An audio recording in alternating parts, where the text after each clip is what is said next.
सो दोस्तों, चलिए मिशन संभव में जीएसटी रिवीजन। आज का टॉपिक रहेगा टाइम ऑफ सप्लाई, सबसे इजीएस्ट टॉपिक। मैं तो ये कहूँगा कि मेरी रिवीजन होने के बाद सिर्फ आप क्वेश्चन देख लो, सब आपका यहीं ख़त्म हो जाएगा। रेगुलर मैथ आपको ज़्यादा देखने की ज़रूरत नहीं है।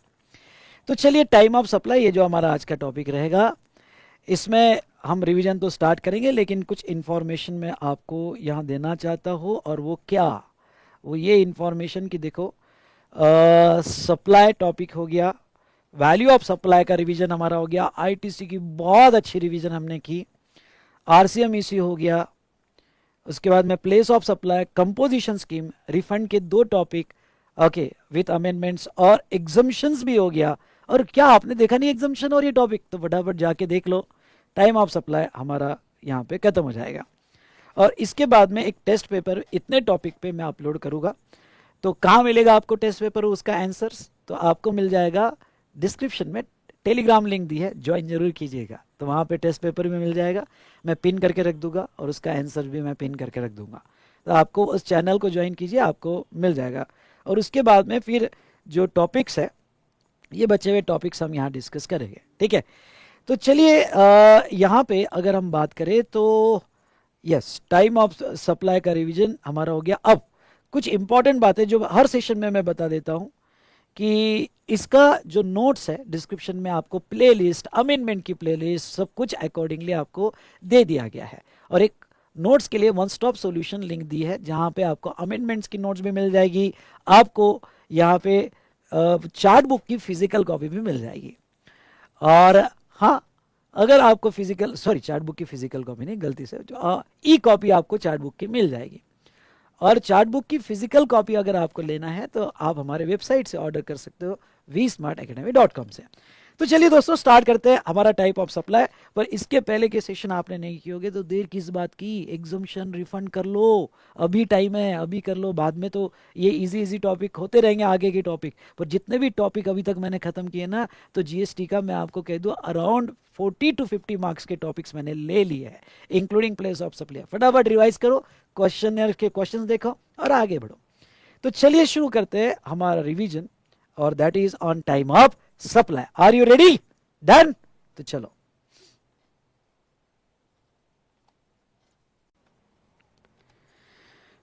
सो चलिए हम यहाँ पे रिवाइज करेंगे टॉपिक टाइम ऑफ सप्लाई। सबसे इजी टॉपिक है, आपको कह दूँ, ओके। यानी पूरे सीए फाइनल में, जीएसटी में ये सबसे इजी टॉपिक है। इंटर में भी आपने पढ़ा था, फाइनल लेवल पे थोड़ा सा एडवांस लेवल पे आपने पढ़ा हुआ है। यस, टाइम ऑफ सप्लाई कैसे फिक्स होगा, इसके ऊपर डायरेक्ट क्वेश्चंस जो है कम आते हैं इस टॉपिक पे। लेकिन मैं आपको ये बता दूं कि हाँ, जो पहला क्वेश्चन कंपलसरी क्वेश्चन होता है उसमें इसकी एडजस्टमेंट आती है, या फिर ओके जो 5 मार्क्स के क्वेश्चन है उसमें इसकी एडजस्टमेंट होती है। तो चलिए, हम टाइम ऑफ सप्लाई में सेक्शन जो है, सेक्शन 12 और 3 पढ़ने वाले हैं। लेकिन टाइम ऑफ सप्लाई में 12 और 3 और आगे सेक्शन 14 वो भी पढ़ेंगे। 3 सेक्शन हमें पढ़ने हैं। ये पढ़ने के पहले थोड़ा इनवॉइस मैकेनिज्म समझ लेते हैं। वैसे इनवॉइस में आपको ये इंटर से पढ़ाया गया और ये आपको इजी लगेगा कि भाई गुड्स के केस में इनवॉइस कब होता है, अगर गुड्स में मूवमेंट है तो removal of goods for supply, यानी जब अंडर सप्लाई आप रिमूव करोगे, ओके, उसके पहले या एट दैट टाइम आपने इनवॉइस दे देना चाहिए। तो एग्जांपल के तौर पे अगर हम बात करें तो what is the last date, तो लास्ट डेट मैं यहाँ पे ये कहूँगा कि last date of issue of invoice, और वो है डेट ऑफ रिमूवल। रिमूवल तक इनवॉइस चले जाना चाहिए अगर गुड्स पे मूवमेंट नहीं है। एनी अदर केस, अब मूवमेंट नहीं है तो कभी कभी गुड्स एज सच बेसिस पे भी सेल होते हैं, ओके, जिसको हम कहते हैं as is where is basis. जहाँ पे है वहाँ पे ही गुड्स सेल हो गया। जैसे मेरे ऑफिस का फर्नीचर, ओके, मूवेबल गुड्स है, लेकिन मैंने ऑफिस भेज दिया, फर्नीचर के साथ भेज दिया, तो वहाँ फर्नीचर का मूवमेंट नहीं हुआ, ओके, क्योंकि फर्नीचर के साथ, एसी के साथ मैंने ऑफिस भेज दिया है, तो गुड्स मूवेबल है, पर एज इट इज मैंने भेज दिया, एज इज वेरियस बेसिस पे भेज दिया। तो वो सिचुएशन में यहाँ पे जहाँ मूवमेंट नहीं होगी तो फिर इनवॉइस कब तक देना चाहिए? तो डिलीवरी ऑफ गुड्स और making available that goods to the customer, okay, तो वो जब आप अवेलेबल करवाओगे या डिलीवरी दोगे तब तक आपने इनवॉइस दे देना चाहिए, सिंपल है। उसके बाद में यहाँ पे हम बात करेंगे सर्विस से रिलेटेड। ओके, सर्विस में इनवॉइस क्या, आपको पता है कि नॉट बियॉन्ड 30 डेज, यानी 30 डेज में from the date of completion of service या प्रोविजन ऑफ सर्विस। ख्याल रखना, provision of service, completion of service same word है। तो जिस दिन आप सर्विस कंप्लीट कर दोगे वहां से 30 डेज में इनवॉइस चले जाना चाहिए। उसके पहले तो आप कभी भी दे सकते हो, पर ऑन और बिफोर दैट। और अगर फाइनेंशियल इंस्टीट्यूशन, बैंक वगैरह होगी तो 45 डेज है। तो इनवॉइस के केस में what is the prescribe time limit of issue of invoice? तो prescribe time limit of issue of invoice is 30 days normally, और अगर बैंकिंग सेक्टर फाइनेंशियल सेक्टर होगा तो 45 डेज जो है ओके वो लिया जाएगा। ओके तो ये तो नॉर्मल प्रोविजन होगी इनवॉइस की, गुड्स की और सर्विस की, सिंपल, इसमें कुछ खास बात नहीं है। एक कॉन्सेप्ट है कंटिन्यूअस सप्लाई ऑफ गुड्स और सर्विसेज। अब देखो जब कोई सप्लाई कंटिन्यूअस हो रहा है, समझ लो पाइपलाइन के थ्रू कंटिन्यूअस सप्लाई हो रहा है, तो यहाँ पे रिमूवल का डेट आइडेंटिफाई करना मुश्किल हो जाता है। कैसे बोला जाएगा? समझ लो गैस पाइपलाइन है, कंटिन्यूअस सप्लाई हो रहा है, तो what is the date of removal? Okay वो आइडेंटिफाई करना गड़बड़ हो जाता है, और जहां कंटिन्यूअस सप्लाई ऑफ गुड्स है वह कॉन्ट्रैक्ट कंटिन्यूअस बेसिस पे चलता है। तो ऐसे सिचुएशन में गवर्नमेंट ने यहाँ पे कंटिन्यूअस सप्लाई ऑफ गुड्स होगा या फिर कंटिन्यूअस सप्लाई ऑफ सर्विस होगी, तो इसके लिए मैकेनिज्म थोड़ा अलग दिया, और गवर्नमेंट ने कहा कि देखो ये केस में गुड्स या सर्विस के केस में हम इनवॉइस जो है आपको अलग ढंग से इशू करवाएंगे, मैकेनिज्म अलग रहेगा। चलो भाई ये तो समझ गया कि इनवॉइस जो है अलग ढंग से इशू होगा। नाउ अब पहला सवाल ये आ जाता है कि what is the definition of continuous supply of goods या continuous supply of service? Definition exam में लर्न करनी है क्या? नहीं, जस्ट रीड करके जाना, पर मैंने चार्ट पे कवर कर लिया। कंटिन्यूअस सप्लाई ऑफ गुड्स मतलब जो कंटिन्यूअस और रिकरेंट बेसिस पे दिया गया, जिसका कॉन्ट्रैक्ट भी है, वेदर और not by means of wire, cables और पाइपलाइन और अदर कंड्यूट, और for we supply invoices to the recipient on regular और पीरियोडिक बेसिस। तो इसको हाईलाइट करो। अब कंटिन्यूअस तभी बोला जाएगा जब सप्लायर जो है इनवॉइसेस पीरियोडिकली दे रहा है, ओके यानी ऑन पीरियोडिकल बेसिस पे इनवॉइसेस दे रहा है, रिमोल पे नहीं दे रहा है, पीरियोडिकली दे रहा है। समझ लो एग्जांपल के तौर पे ओके घर में आपने दूध वाला देखा होगा, न्यूज़पेपर वाला देखा होगा, तो दूध वाला रोज मॉर्निंग में आपको दूध के पैकेट्स दे रहा है, लेकिन वो हर रिमूवल पे इनवॉइस नहीं बनाता है, उसका बिजनेस का नेचर ऐसा नहीं है।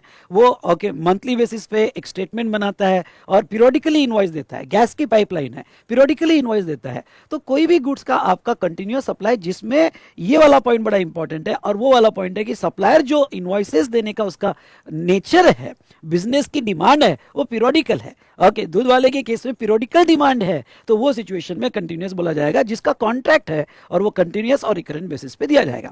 अब ये लाइन का मतलब क्या है कि वो ओके उन्होंने ये नहीं कहा कि वे कंटिन्यूअस तभी बोला जाएगा जब वायर, केबल और कंड्यूट पाइपलाइंस के थ्रू हो, नहीं, वो वायर, केबल, कंड्यूट पाइपलाइन के थ्रू भी हो सकता है, या फिर वो अदर मोड से भी हो सकता है, कोई भी मोड हो सकता है। इसलिए यहाँ पे ऐसे कोई रिक्वायरमेंट नहीं कि ये मोड से होना चाहिए। ओके तो यहां तक की डेफिनेशन तो ये जनरल डेफिनेशन है कि भाई कोई भी सप्लाई कब बोला जाएगा, continuous supply of goods.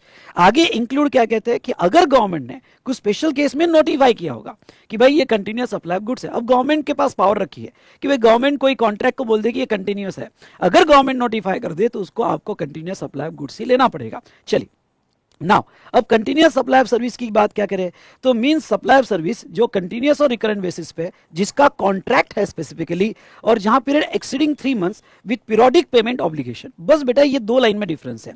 Okay ये वाली लाइन और ये वाली लाइन, बस दोनों में ये डिफरेंस है। क्या डिफरेंस है सब? और ये चार्ट आपको डेफिनेटली यहाँ हेल्प करता है। ओके तो दो लाइन में क्या डिफरेंस आ रहा है, तो दो लाइन में बेटा आपको ये डिफरेंस आ रहा है यहाँ पे कि यहाँ 3 मंथ्स का ऐसा 3 मंथ्स का कोई टाइम पीरियड नहीं है, ऐसा कोई टाइम पीरियड नहीं है कि जिसमें हम बोलेंगे 3 मंथ्स का कॉन्ट्रैक्ट होना चाहिए। गुड्स के केस में continuous supply of goods, okay यहाँ पे 5 डेज का भी कॉन्ट्रैक्ट हो सकता है, 10 डेज का भी हो सकता है, 15 डेज का भी हो सकता है। ओके कॉन्ट्रैक्ट कितने भी डेज का हो सकता है, लेकिन सर्विस में कंटिन्यूअस सप्लाई ऑफ सर्विस तभी बोला जाएगा जब कॉन्ट्रैक्ट पीरियड एक्सीड्स 3 मंथ्स। बेटा याद रखना, contract period exceeds 3 months, okay तो ही वो कंटिन्यूअस सप्लाई सर्विस बोला जाएगा। ओके उसके बाद में दूसरा एक डिफरेंस समझ लेना कि यहाँ सप्लायर इनवॉइसेस पीरियोडिकली दे रहा है, यानी ओके यहाँ पे डिसीजन मेकिंग सप्लायर के पास है। सप्लायर का बिजनेस नेचर ऐसा है गुड्स के केस में कि वो खुद होके पीरियोडिकल इनवॉइस दे रहा है, और यहाँ पे ऐसा नहीं है। यहाँ पे पीरियोडिक पेमेंट ऑब्लिगेशन मतलब क्या, कॉन्ट्रैक्ट में रिसिपिएंट कब पेमेंट करेगा, ओके उसके पीरियोडिक पेमेंट का ऑब्लिगेशन हो गया तो ही कंटिन्यूअस बोला जाएगा। सर थोड़ा समझाओ ना ये कैसा, चलो पिक्टोरियल प्रेजेंटेशन लेते हैं तो आपको समझने में आसानी होगी। पर एग्जांपल के तौर पे ओके भाई एक कॉन्ट्रैक्टर है और इसका बिल्डर के साथ, एक कॉन्ट्रैक्टर है और इसका बिल्डर के साथ कॉन्ट्रैक्ट हो गया। अब इसका जब बिल्डर के साथ कॉन्ट्रैक्ट हुआ कंस्ट्रक्शन से रिलेटेड, तो ये कॉन्ट्रैक्टर ने क्या कहा, कॉन्ट्रैक्ट ने कहा देखो भाई ओके बिल्डर तेरे पे भरोसा नहीं है, ओके तू हमें प्लेन पे देगा कुछ अमाउंट, तो पेमेंट पीरियोडिकली जैसे जैसे इवेंट होंगे या जैसे जैसे ड्यू डेट आएगी वैसे पे होगा। तो रिसिपिएंट अगर इस कॉन्ट्रैक्ट के तहत और कॉन्ट्रैक्ट है और वो पीरियोडिकल पेमेंट आ रहा होगा तो उसे कंटिन्यूअस सप्लाई ऑफ सर्विस बोली जाएगी। चलो ये तो डेफिनेशन हुई कंटिन्यूअस सप्लाई ऑफ गुड्स और कंटिन्यूअस सप्लाई ऑफ सर्विस की। अब इसके आगे बात करते हैं कि भाई इनवॉइस कैसे इशू होता है। अगर आपका contract continuous supply of goods है तो फिर ये जनरल प्रोविजन तो अप्लाई नहीं होगी, ये जनरल प्रोविजन अप्लाई नहीं होगी क्योंकि आप अब स्पेशल डेफिनेशन में आ गए। नाउ अब ये केस में अगर गुड्स का होगा, इश्यू ऑफ इनवॉइस यहां पे लिखना होगा तो लिख देना कंटिन्यूअस, कंटिन्यूअस या शॉर्ट फॉर्म में लिख दो, चलो शॉर्ट फॉर्म ज्यादा अच्छा है, continuous supply of goods COG, और issue of invoice continuous supply of service, continuous supply of service. ठीक है, तो अब कंटिन्यूअस सप्लाई ऑफ गुड्स में इनवॉइस क्या, तो अब सप्लायर जब पीरियोडिकली देता है इनवॉइस, देखो यहां पे सप्लायर जब इनवॉइस पीरियोडिकली देगा रिसिपिएंट को, तो वो सिचुएशन में सप्लायर जो है उसका स्टेटमेंट बनाता है। तो अब लॉ क्या कहता है कि अगर तुमने continuous supply of good supply किया होगा और उसमें तुम सक्सेसिव स्टेटमेंट बना रहे हो या आपको सक्सेसिव पेमेंट मिल रहा है कॉन्ट्रैक्ट में, दोनों में से कुछ तो होगा ना सक्सेसिव स्टेटमेंट। जैसे जैसे यहाँ पे दूध वाला यहाँ पे पहले स्टेटमेंट बना के देता है कि भाई इतने दिन इतना लीटर हुआ, उससे इतना लीटर हुआ, वाट एवर इट में भी, या गैस पाइपलाइन कितना मीटर, यहाँ पे वो गैस का मीटर होता है, कितने यूनिट्स यूज हुए, ओके, तो उसके बेस पर एक स्टेटमेंट बनता है।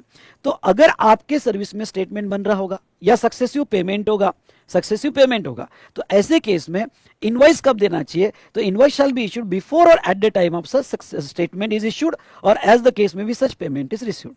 हाँ, तो अगर आप स्टेटमेंट दे रहे होगे तो on or before that statement, okay, invoice चले जाना चाहिए, मतलब इनवॉइस पहले चले जाना चाहिए या जिस दिन सक्सेसिव स्टेटमेंट बना होगी, ओके, तब तक इनवॉइस चले जाना चाहिए।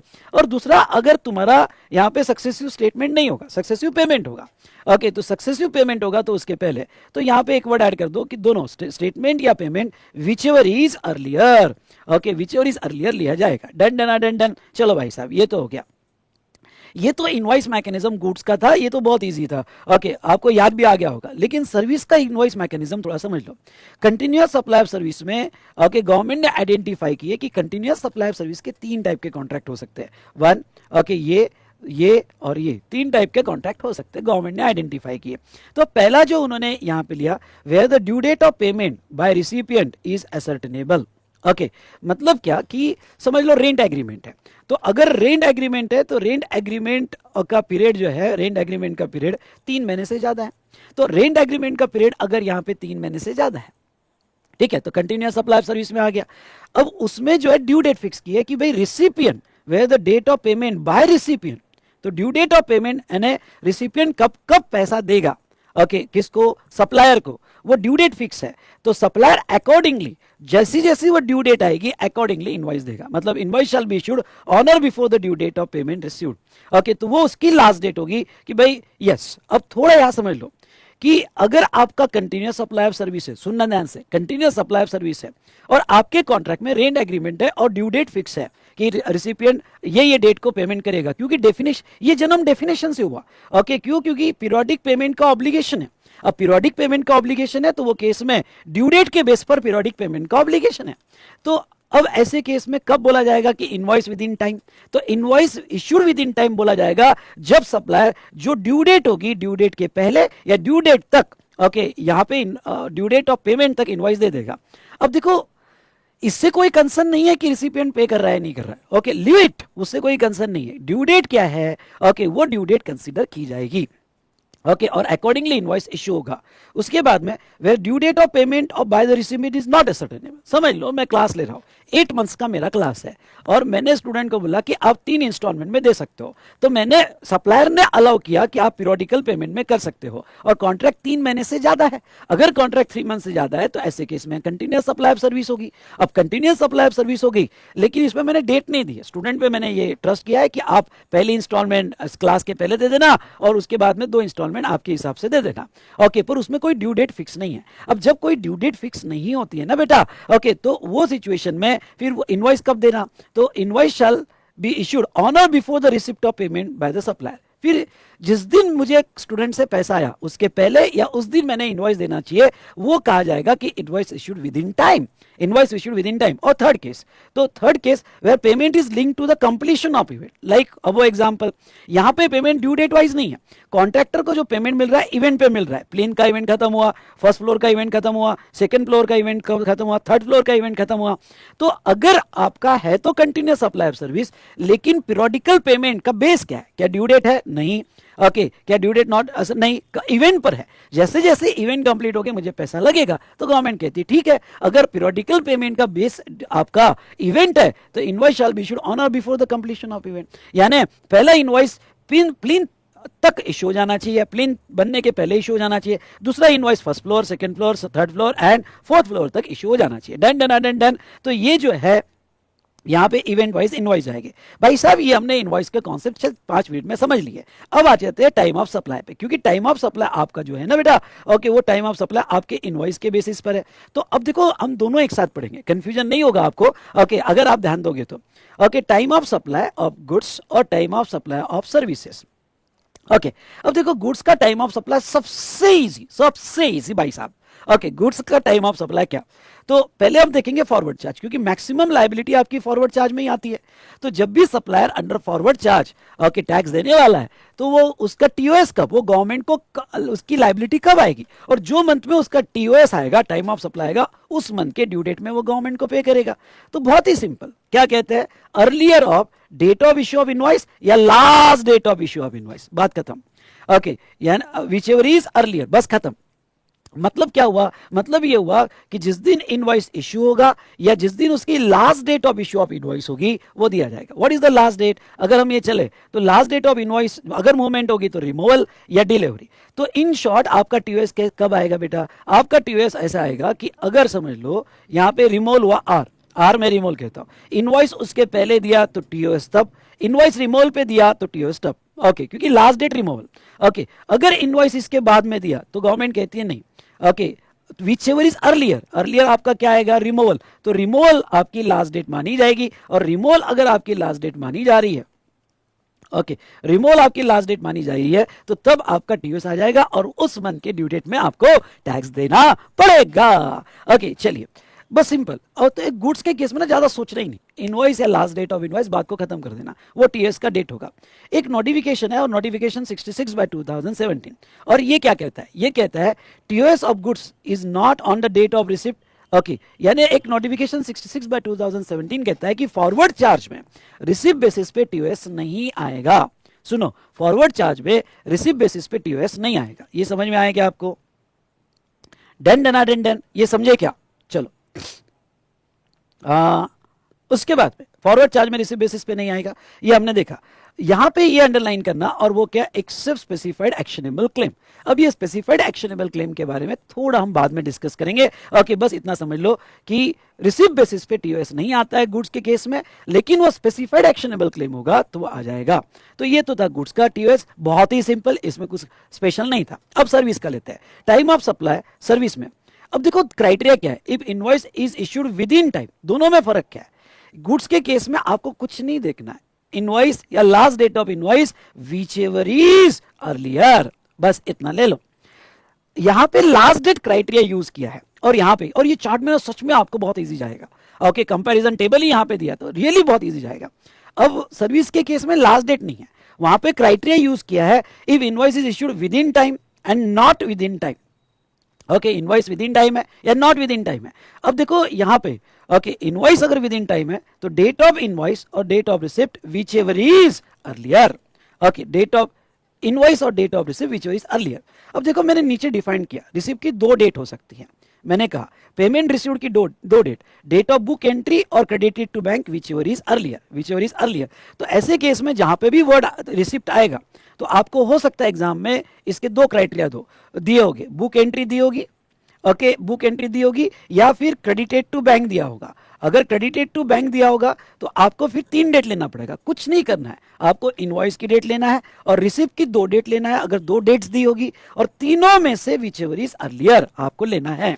ओके, क्योंकि रिसिप्ट मतलब whichever is earlier, receipt मतलब क्या, बुक एंट्री या credited to bank whichever is earlier, और इनवॉइस वो भी अर्लियर। सिंपल वे में तीनों में से विच एवर इज अर्लियर, ये समझ गया क्या, बहुत ही सिंपल। ओके, दूसरा, if invoice is not issued within time, अगर तुमने 30 डेज या 45 डेज में इनवॉइस नहीं दिया, पहला क्या था, अगर आपने 30 डेज 45 डेज में इनवॉइस दिया होगा तो अकॉर्डिंगली वो लिया जाएगा।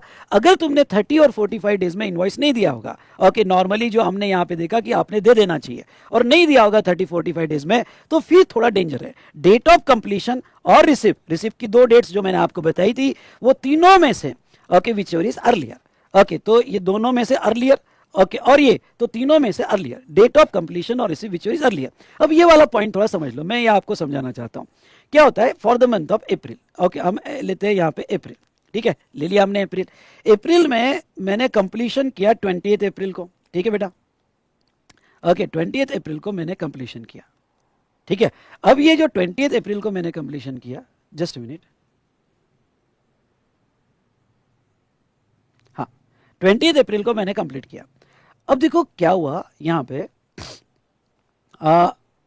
मुझे लगा कि मैं 30 डेज में इनवॉइस दे दूंगा, तो 20 अप्रैल से 30 डेज यानी कितना है, अप्रैल के 10 दिन और आगे मई के 20 दिन, तो आगे 20 मई तक मैं इनवॉइस दे दूंगा, मुझे ऐसा लगा। पर अगर नहीं दे पाया 20 मई तक इनवॉइस, और इनवॉइस मैंने बाद में दिया, सर्विस का कंप्लीशन तो पहले ही हो गया था, और मैंने 30 डेज में या 45 डेज में इनवॉइस नहीं दिया, बाद में दिया, तो आपका टीओएस डेट ऑफ कंप्लीशन पे चले जाएगा या रिसीव विच इज अर्लियर। मतलब क्या हुआ कि अगर आप इनवॉइस 20 मई के पहले दे देते तो डेट ऑफ इनवॉइस आ जाता, लेकिन अगर आपने इनवॉइस 30 दिन में नहीं दिया, ओके, और बाद में दिया, तो ऐसे सिचुएशन में टीओएस पीछे चले जाएगा।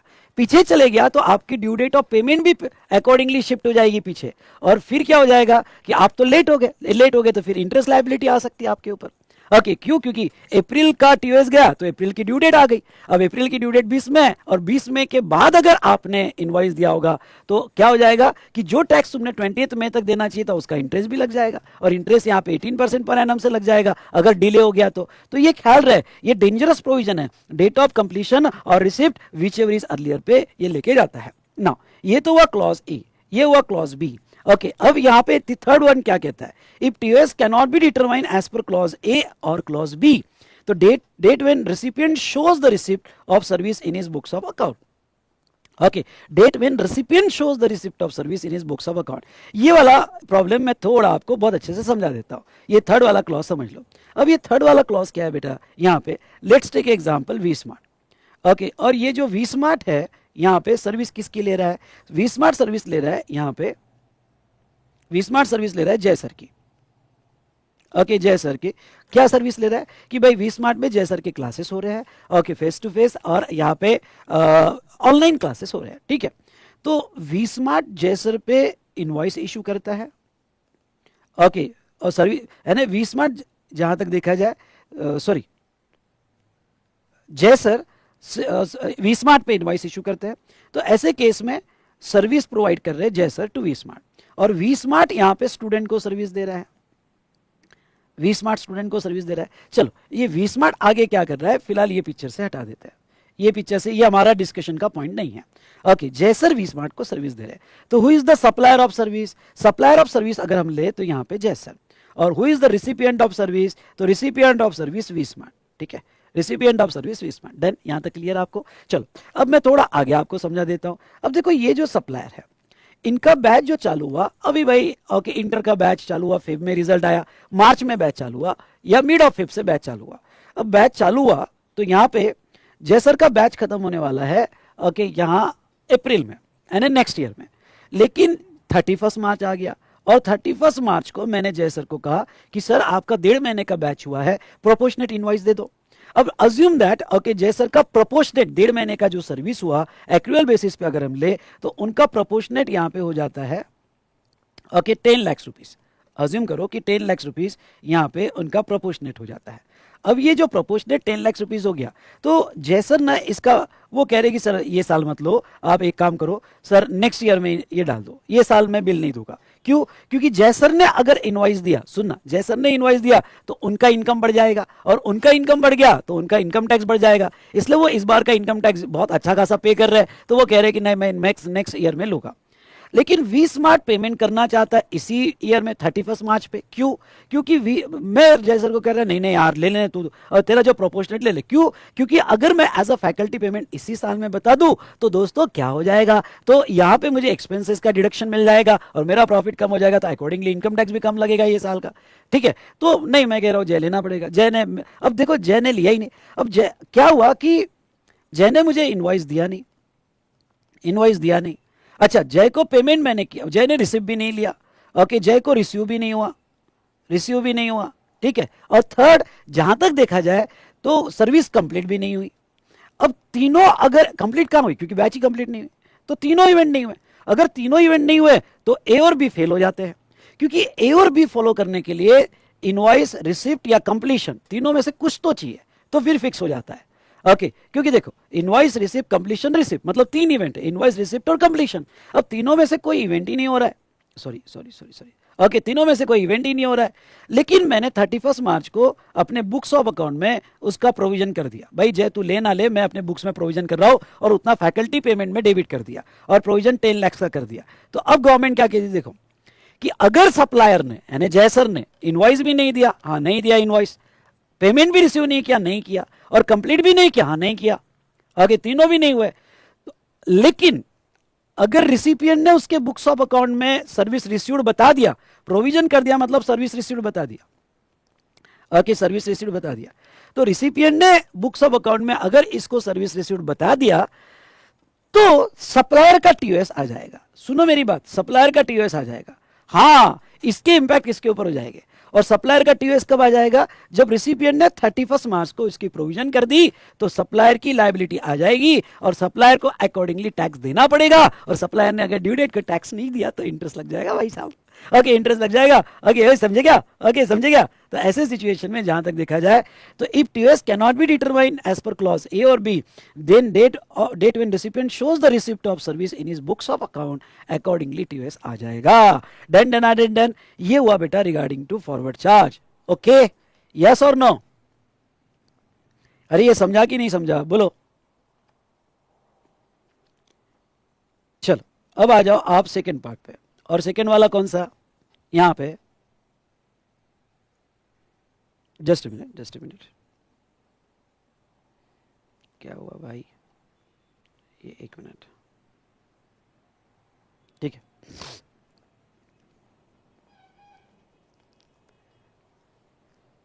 एक मिनट है, कुछ तो गड़बड़ हो रही है।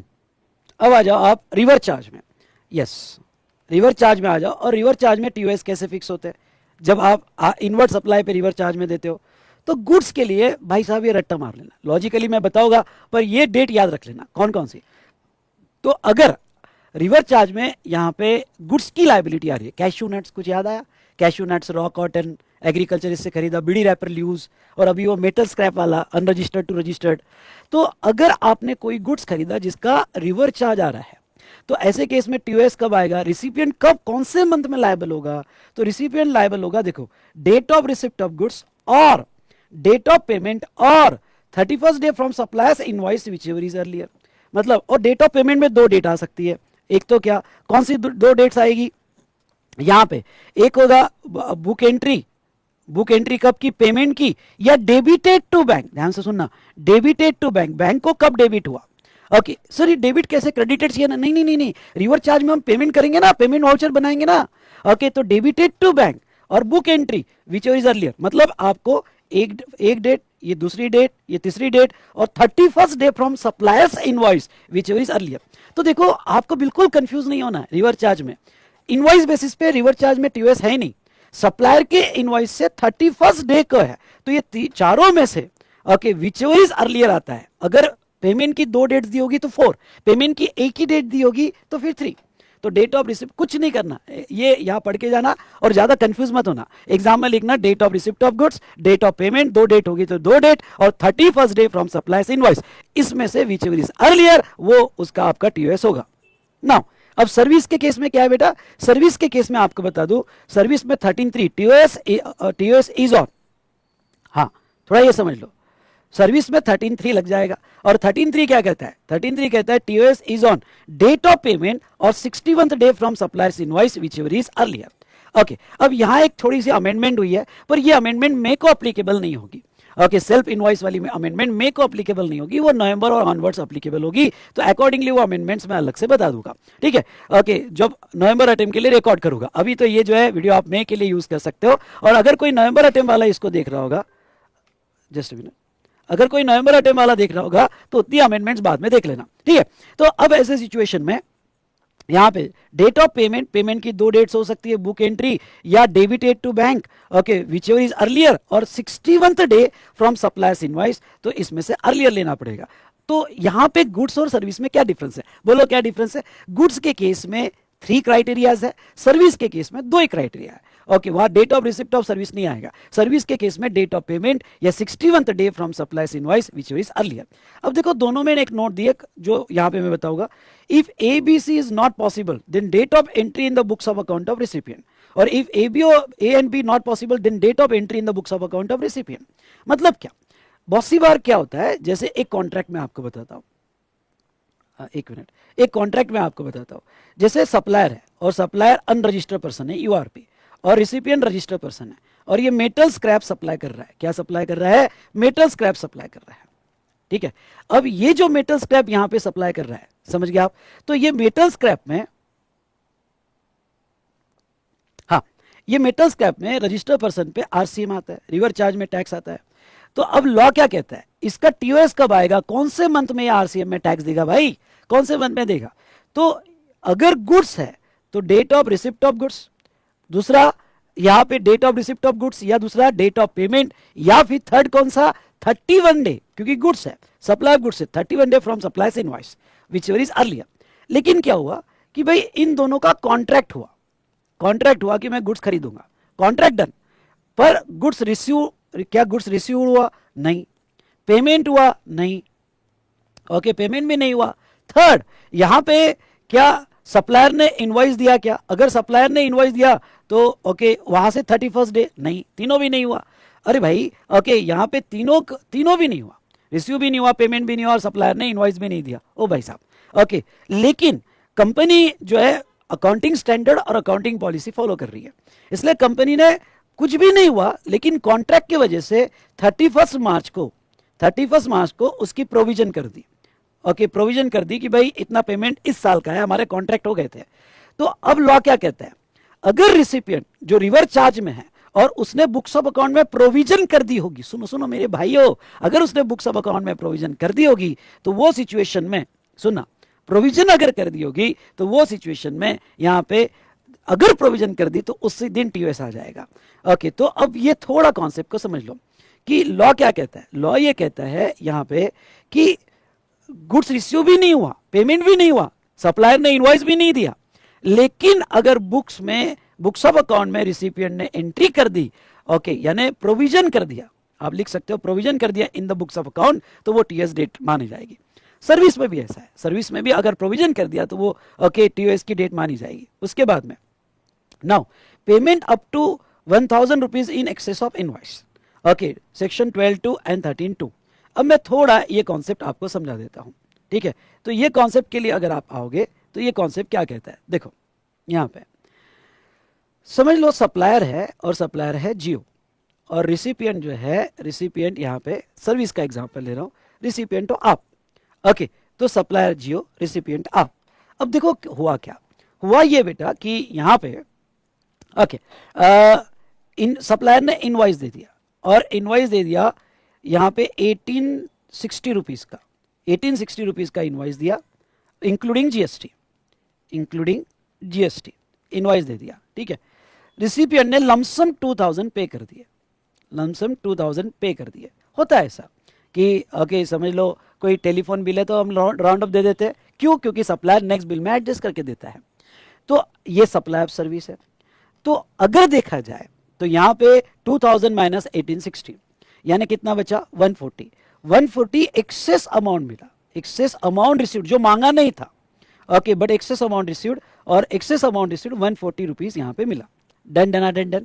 अब ये जो 140 रुपीज यहां पे मिले एक्सेस अमाउंट, ओके, तो ये जियो के बुक्स में क्या माना जाएगा? अरे भाई साहब, ये जियो के बुक्स में एडवांस माना जाएगा, ओके, जो मांगे नहीं थे पर एडवांस ट्रीट कर देगा, क्यों? क्योंकि नेक्स्ट बिल में एडजस्ट करना है। तो ऐसे केस में लॉ क्या कहता है, अगर किसी को एक्सेस अमाउंट मिल जाए और वो एक्सेस अमाउंट अप टू ₹1000 मिल जाए, कितना? अप टू ₹1000 एक्सेस अमाउंट मिल जाए, और वो एक्सेस अमाउंट जो अप टू ₹1000 मिला, तो वो सप्लायर उसका TOS एडवांस पे ना ट्रीट करते, क्योंकि सर्विस में एडवांस पे TOS आता है। कैसे एडवांस पे आता है? रिसिप्ट और invoice whichever is earlier, तो एडवांस पे TOS आता है। तो इसका TOS क्योंकि बहुत ही पेटी कैश है, उसका TOS क्रिएट करके उसके रिकॉर्ड मेंटेन करना मुश्किल हो जाता है, कंप्लायंस कॉस्ट लग जाती है। तो ऐसे सिचुएशन में इसका TOS एडवांस पे ना क्रिएट करते हुए जब सेकेंड इनवॉइस जाएगा, ओके, जब उसको सेकेंड इनवॉइस जाएगा और वो सेकेंड इनवॉइस में ओके, सेकंड इनवॉइस में जब ये 140 रुपीज एडजस्ट करेगा in the bill second invoice, तब भी टीओएस क्रिएट किया तो चलेगा। पर ये बेनिफिट कब तक है बेटा? 1000 तक। मतलब क्या? मतलब ये हुआ कि अगर ये एक्सेस अमाउंट यहाँ पे 2000 मिला, अगर एक्सेस अमाउंट 2000 मिला, तो ऐसे केस में एडवांस पे ही टीओएस आएगा, एडवांस पे ही टीओएस आएगा, वहां ऑप्शन नहीं है। अगर अप टू 1000 पर इनवॉइस मिला होगा तो ये ऑप्शन है। तो बेटा ये तो सप्लाई ऑफ सर्विस में एडवांस पे टीओएस आता है, इसलिए ये इंपॉर्टेंट हो जाता है। ओके, टीओएस एडवांस पे या नेक्स्ट इनवॉइस पे, क्राइटेरिया लिमिट 1000। लेकिन अगर ये गुड्स है, सप्लाई ऑफ गुड्स है, तो सप्लाई ऑफ के गुड्स के केस में क्या होगा? सप्लाई ऑफ गुड्स पे एडवांस पे टीओएस आता ही नहीं है। मतलब समझ लो ये एग्जांपल सर्विस का न लेते हुए हम गुड्स का लेते हैं। ओके, ये एग्जांपल गुड्स का लेते हैं, सप्लाई ऑफ गुड्स का 140 रुपीज एक्सेस मिला, तो भी एडवांस पे टीओएस आता ही नहीं है। गुड्स के केस में इनवॉइस बेसिस पे टीओएस आएगा, तो ऑटोमेटिकली ओके, जहां तक देखा जाए तो जब नेक्स्ट इनवॉइस इश्यू होगा, ओके, तो नेक्स्ट इनवॉइस पे टीओएस आएगा। ओके, वो तो गुड्स के केस में ऑटोमेटिक होगा, एक्सेप्ट स्पेसिफाइड एक्शनेबल क्लेम्स। अरे समझा कि नहीं समझा मेरे प्यारे दोस्तों? ओके, समझ में आया तो करो लाइक, किस बात का आप वेट कर रहे हो? चलिए तो आ जाते हैं यहाँ पे। ओके, जो हमने देखा अप टू ₹1000। हाँ, स्पेसिफाइड एक्शनेबल क्लेम्स हो गए, तो फिर मैं आगे बताऊंगा, वहां ये 1000 का क्राइटेरिया लग सकता है। ओके, जिसके बारे में हम आगे डिस्कशन करेंगे। ठीक है, उसके बाद में वाउचर्स। अब देखो यहाँ वाउचर्स मतलब अगर लिखना हो तो लिख देना in which there is an obligation, there is an obligation, जिसमें ऑब्लिगेशन है। Okay, in which there is an obligation to supply goods or services. Okay, to supply goods or services, लिख लो ये। चलिए, तो वाउचर, इसमें डिस्काउंट वाउचर नहीं आएंगे, ध्यान सुनना, डिस्काउंट वाउचर नहीं आएंगे। ओके, पॉइंट्स के वाउचर नहीं आएंगे। ऐसे वाउचर जिसमें गुड्स या सॉरी क्यों गया भाई, जिसमें गुड्स या सर्विस देने का वादा किया हो। एग्जाम्पल के तौर पे ओके, जैसे शॉपर स्टॉप, कि भाई आप ये खरीदोगे तो ये वाउचर है, ये वाउचर के अगेंस्ट में आप जो है अप टू 1000 कोई भी गुड्स खरीद सकते हो, या अप टू दिस लिमिट आप कोई भी सर्विसेज खरीद सकते हो, या ये स्पेसिफिक गुड्स खरीद सकते हो। ये वाउचर रहा, समझ लो। ओके, आपने लैपटॉप खरीदा तो उसके साथ ये पेन का वाउचर, कि आप ये पेन वाउचर ले लो, पेन कभी भी खरीद सकते हो, या कोई एसेसरीज आप कभी भी खरीद सकते हो। तो गवर्नमेंट क्या कहती है? गवर्नमेंट ये कहती है कि ये जो वाउचर है, ध्यान सुनना, ये वाउचर पे जीएसटी आता है, ये सप्लाई बोला जाएगा, क्योंकि उसमें गुड्स देने का वादा किया है या सर्विस देने का वादा किया है, इसलिए वो सप्लाई माना जाएगा और जीएसटी आ जाएगा। तो अब देखो वो क्या कहते हैं कि अगर वाउचर आइडेंटिफाइबल होगा, मतलब क्लियर कट पता है क्या जाने वाला है। समझ लो ये लैपटॉप के साथ उसका कोई एसेसरी है, ओके, ये लैपटॉप कवर है और क्लियर लिखा है कि आपको कवर मिलेगा, ओके, लैपटॉप के साथ या फिर आईपैड के साथ कवर मिलेगा ये वाउचर में। तो अगर स्पेसिफिक पता है कि कौन सा गुड्स जाने वाला है, तो आइडेंटिफाइबल होगा, तो ऐसे केस में जीएसटी वाउचर पे आएगा। पर टीओएस का होगा, कब देना पड़ेगा जीएसटी? तो date of issue of voucher पे देना पड़ेगा। और इन अदर केस मतलब अगर वो नॉन आइडेंटिफाइबल होगा, नॉन आइडेंटिफाइबल होगा। अब नॉन आइडेंटिफाइबल मतलब क्या बेटा? ओके, मतलब अप टू 2000 आप कुछ भी ले सकते हो, पर वादा गुड्स और सर्विस देने का है। तो डेट ऑफ, ओके, एक मिनट, यहां मिस्टेक हो गई है। Date of redemption, date of redemption, ये गलती से आ गया। Date of redemption of voucher, date of redemption of voucher, ठीक है, ये करेक्शन कर लेना। Date of redemption of voucher यहां पे आएगा, ठीक है। तो ऐसे सिचुएशन में जहां तक देखा जाए, ओके, ध्यान से देखो, तो यहां पे date of issue of voucher या date of redemption of voucher, तो आपको सच कहूं क्या, ये ना यहां पे बहुत अनजस्टिफाइबल प्रोविजन थी। ओके, यहां और आज भी है, तुम्हारे अटेम्प्ट को लागू है। ओके, अब मैं आपको बता रहा हूं, लेकिन आपको आपके अटेम्प्ट के लिए फॉलो नहीं करना है, ठीक है। वो क्या, मैं आपको ये बता दूं कि ये अब गवर्नमेंट ने ओमिट कर दिया बाय फाइनेंस एक्ट 2025, जो आपको अप्लीकेबल नहीं है, ठीक है। क्योंकि date of issue of voucher, अरे भाई हमने वाउचर ही दिया, अभी तक गुड्स नहीं दिया, सर्विस नहीं दी, सिर्फ वाउचर दिया है। तो आप जो है यहाँ पे वाउचर दे पे जीएसटी लगा रहे हो, कैसे, जबकि गुड्स तो दिया ही नहीं। ओके हाँ, ये ठीक है कि जिस दिन वो रिडीम करने आएगा, गुड्स लेने आएगा, तब जीएसटी लगाओ। तो इसमें गवर्नमेंट ने अमेंडमेंट की अभी 2025 में। ओके यहाँ पे जब बजट आया, लेकिन आपको मई 25 एग्जाम को अप्लीकेबल नहीं है, और प्रोबेबली नवंबर 25 को भी शायद अप्लीकेबल नहीं होगा, वो बाद में देखेंगे। अगर आपका अटेम्प्ट नवंबर का होगा या मई का होगा, वो बाद में देखेंगे। अभी तो आपको यही फॉलो करना है कि आइडेंटिफाइबल होगा तो सामने वाला गुड्स लेने आए या ना आए, date of issue of voucher. और दूसरा अदर होगा, नॉन आइडेंटिफाइबल होगा तो जिस दिन वो लेने आएगा उसी दिन जीएसटी आएगा। Done done done done. Residual case मतलब if TOS can not be determine in any of the above section, तो फिर अगर समझ लो क्रॉनिकल टैक्स इवेडर है, कोई रिकॉर्ड ही नहीं मेंटेन करता, रिकॉर्ड ही नहीं मेंटेन करता, मतलब यहां तक गुड्स की बात करें तो कोई इनवॉइस इशू ही नहीं करता बंदा। ओके कोई रिमोल की डेट ही नहीं बता रहा है, तो मैं टीओएस फिक्स ही नहीं कर पा रहा हूं, या रिवर्स चार्ज में कोई डेट ही अवेलेबल नहीं है। सेम फॉर गुड्स या सर्विसेज, कोई डेट्स ही अवेलेबल नहीं है, करिए क्या भाई साहब। ओके तो ऐसे केस में कोई रिकॉर्ड नहीं हो गया, तो जो मंथ का ट्रांजेक्शन पकड़ा गया उसके जो रिटर्न की डेट होगी, ओके वो ली जाएगी, और in other case date of payment of tax लिया जाएगा। ठीक है, अगर अगर वो रिटर्न की प्रोविजन में आता है तो रिटर्न की जो ड्यू डेट है वो टीओएस की डेट मानी जाएगी। ओके यानी उस दिन तक आपने पैसा दे देना चाहिए, नहीं तो इंटरेस्ट लगेगा। और अगर वो रिटर्न की भी प्रोविजन में नहीं आता है तो फिर date of payment of tax. Now interest late fee penalty on delay payment of consideration, ये तो मैंने आपको पढ़ाया है। अगर आपने मेरा वैल्यू ऑफ सप्लाई का यहाँ पे वीडियो देखा होगा, वैल्यू ऑफ सप्लाई में मैंने आपको क्या बोला था, बोलो क्या बोला था।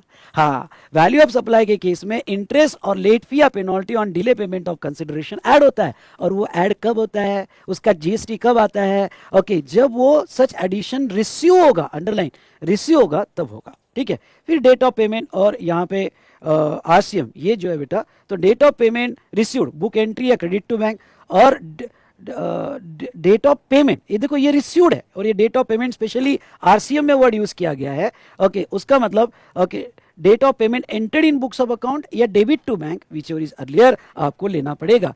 तो ये हमारी टाइम ऑफ सप्लाई की बेसिक प्रोविजन यहाँ पे खत्म होती है। Done done done done, yes और नो। चलिए चलो, तो अब आप नेक्स्ट पेज पे आते हैं। तो एक डायग्राम मैंने जस्ट इंटरेस्ट का आपको दिया कि यहाँ पे इंटरेस्ट का टीओएस कब आता है। जैसे दो टाइप के इंटरेस्ट होते हैं, एक होता है इंटरेस्ट ऑन लोन एडवांसेस और डिपॉजिट। तो लोन एडवांसेस और डिपॉजिट का इंटरेस्ट जो है वो तो एग्जम्प्ट है। ओके यहाँ पे समझ लेना, वो तो एग्जम्प्ट है। ठीक है, लेकिन डिले पेमेंट ऑफ कंसिडरेशन तो ये वैल्यू में ऐड होगा, तो इसका टीओएस कब आएगा। तो अब इसका टीओएस जो यहाँ पे दिया गया है कि समझ लो अप्रैल का ट्रांजैक्शन है, वैल्यू ₹1 लाख है, यहाँ पे जीएसटी यहाँ पे 18% है। ठीक है, 2% पर मंथ का इंटरेस्ट है। समझ लो इंटरेस्ट का अमाउंट 2000 होता है, और रिसिपिएंट ने ये पेमेंट जून में किया, 15 जून को किया। तो ये delay in payment of consideration, क्योंकि कंसिडरेशन हमको 1 लाख रुपीज लेना था और डिले हुआ, तो इसका TOS when such interest late fee और पेनल्टी रिसीव्ड, यानी 15 जून को अगर रिसीव हुआ तो उसका टीओएस 15 जून को आएगा। राइट, तो ये था, जस्ट मैंने आपको बताया। If payment is not made with in 30 days, interest at rate 2% per month, जो भी था। लेकिन एक पॉइंट आपको यहाँ लिखना होगा, तो लिख सकते हैं आप, जो इंपॉर्टेंट है, बहुत से बार क्वेश्चन में पूछा जाता है। सर वो कौन सा पॉइंट है, चलो मैं 2 मिनट आपको बता देता हूं। अगर आपको यहाँ साइड में लिखना हो, ओके स्पेशली इससे रिलेटेड ऐसा एरो बता दो, और स्पेशली इससे रिलेटेड आपको लिखना हो तो लिख सकते हो। एक दो प्रॉब्लम में क्या एडजस्टमेंट है कि इंटरेस्ट इज वेव्ड, मतलब नहीं लिया, interest is waived bye the supplier, by the, यहाँ अगर हम देखें तो बाय दी सप्लायर, अगर इंटरेस्ट वेव कर दिया सप्लायर ने, तो फिर उसके ऊपर वो ऐड नहीं होगा, not to be added and no GST. अगर आपको वैल्यू ऑफ सप्लाई का मेरा रिवीजन याद होगा तो इसके ऊपर हमने स्पेशली रिवीजन किया था। अगर वो इंटरेस्ट की बात करें जो डिले पेमेंट ऑफ कंसिडरेशन है, बाकी तो ये वाला इंटरेस्ट तो एग्जम्प्ट ही है, जो लोन एडवांसेस और डिपॉजिट का एग्जम्पशन में हमने देखा था। हाँ, एक बहुत अच्छा डिस्कशन मैं आपके साथ करना चाहूंगा, और रियली ये बहुत अच्छा डिस्कशन है, थोड़ा ध्यान देना। TOS for supply of goods under section 12(2) जो फॉरवर्ड चार्ज में। ठीक है, हम किसकी बात कर रहे हैं, ध्यान से सुनो, TOS of supply of goods की बात कर रहे हैं। तो ये चीज समझ लो कि जो हमने ऊपर गुड्स का टीओएस देखा था फॉरवर्ड चार्ज में जो गुड्स का टीओएस देखा था वो था date of issue of invoice या लास्ट डेट ऑफ इनवॉइस, वो था। अब देखो लॉ क्या कहता है, लॉ ये कहता है सेक्शन 12(2) यहाँ पे कि अगर नोटिफिकेशन 66/2017 अगर हम रीड करें, ओके, तो यहाँ पे अगर आपको लिखना लिख दो रीड विथ नोटिफिकेशन नंबर 66/2017। तो नॉर्मली सप्लाई ऑफ गुड्स का TOS date of issue of invoice या last date of invoice whichever is earlier ये लिया जाएगा। लेकिन इसमें एक प्रोविजन थी, अगर आपको ये प्रोविजन समझ में आ रहा है, एक्सेप्ट स्पेसिफाइड एक्शनेबल क्लेम। अब थोड़ा एक्शनेबल क्लेम के बारे में समझ लो। अगर आपको जीएसटी में गुड्स की डेफिनेशन याद होगी तो गुड्स की डेफिनेशन इंक्लूड्स एक्शनेबल क्लेम, यानी एक्शनेबल क्लेम जो है ये गुड्स माना जाता है, सर्विस नहीं गुड्स माना जाता है। इसमें अगर आपको याद होगा तो शेड्यूल 3 था और शेड्यूल 3 में पैरा 6 था। ओके, पैरा 6 याद करो या चार्ट में जाओ, शेड्यूल 3 में पैरा 6 ये क्या कहता है? शेड्यूल 3 में पैरा 6 कि एक्शनेबल क्लेम जो है नॉट अ सप्लाई मतलब जीएसटी नहीं आएगा, एक्सेप्ट, अगर याद होगा तो except specified actionable claim, specified actionable claim, specified actionable claim होगा ओके तो उस पे आएगा, बाकी पे नहीं आएगा। अब स्पेसिफाइड एक्शनेबल क्लेम का डेफिनेशन क्या था? बोलो मेरे को, बताओ क्या डेफिनेशन था? अगर आपको याद होगा तो स्पेसिफाइड एक्शनेबल का डेफिनेशन ये था, सुनो, स्पेसिफाइड एक्शनेबल क्लेम का डेफिनेशन कैसीनो, बेटिंग, गैम्बलिंग, ऐसे 6 आइटम्स उसके अंदर थे, हॉर्स रेसिंग वगैरह, तो वो उस पर जीएसटी आएगा। तो अब वो तो गुड्स बोला जाएगा, लेकिन अगर स्पेसिफाइड एक्शनेबल क्लेम होगा तो वो सिचुएशन में टीओएस कैसे फिक्स होगा भाई साहब? समझ लो, ऑनलाइन आप जो है कोई ऑनलाइन मनी गेमिंग खेल रहे हो या लॉटरी खेल रहे हो या फिर आप कैसीनो खेल रहे हो, तो पहले तो पैसा देना पड़ता है भाई साहब, पहले पैसा देना फिर खेलने मिलता है, और वो एक्शनेबल क्लेम है। तो आपने पहले पैसा दे दिया, समझ लो मेरा ऑनलाइन मनी गेमिंग कोई पोर्टल है और आपने, ठीक है, ऑनलाइन मनी गेमिंग है कोई मेरा पोर्टल है और आप जो है यहाँ पे खेलना चाहते हो, तो पहले तो पैसा देना पड़ेगा ना आपको। तो अब आप जब पैसा दे रहे हो, महादेव ऐप है कोई भी ले लो, तो आप पैसा दे रहे हो, अब आप यहां पे पैसा दे रहे हो तो गवर्नमेंट ये 6 स्पेसिफाइड एक्शनेबल क्लेम के लिए रिसीव बेसिस भी पिक्चर में ला रही है। अब रिसीव बेसिस पिक्चर में ला रही है मतलब क्या? मतलब ये स्पेसिफाइड एक्शनेबल क्लेम में date of issue of invoice, okay, या last date of issue of invoice और डेट ऑफ रिसिप्ट भी लिया गया विच इज अर्लियर। बस ये वाला पॉइंट याद रखना कि स्पेसिफाइड एक्शनेबल क्लेम होगा तो वो गुड्स माना जाएगा, और उसमें अगर रिसिप्ट एडवांस में होती है या पहले होती है इनवॉइस के तो वो भी टीओएस के लिए कंसीडर की जाएगी और रिसिप्ट बेसिस पे या एडवांस बेसिस पे जीएसटी देना पड़ेगा। डन। चलिए, ओके, ये बात होगी हमारी। दूसरा एक इंपॉर्टेंट एस्पेक्ट क्या था?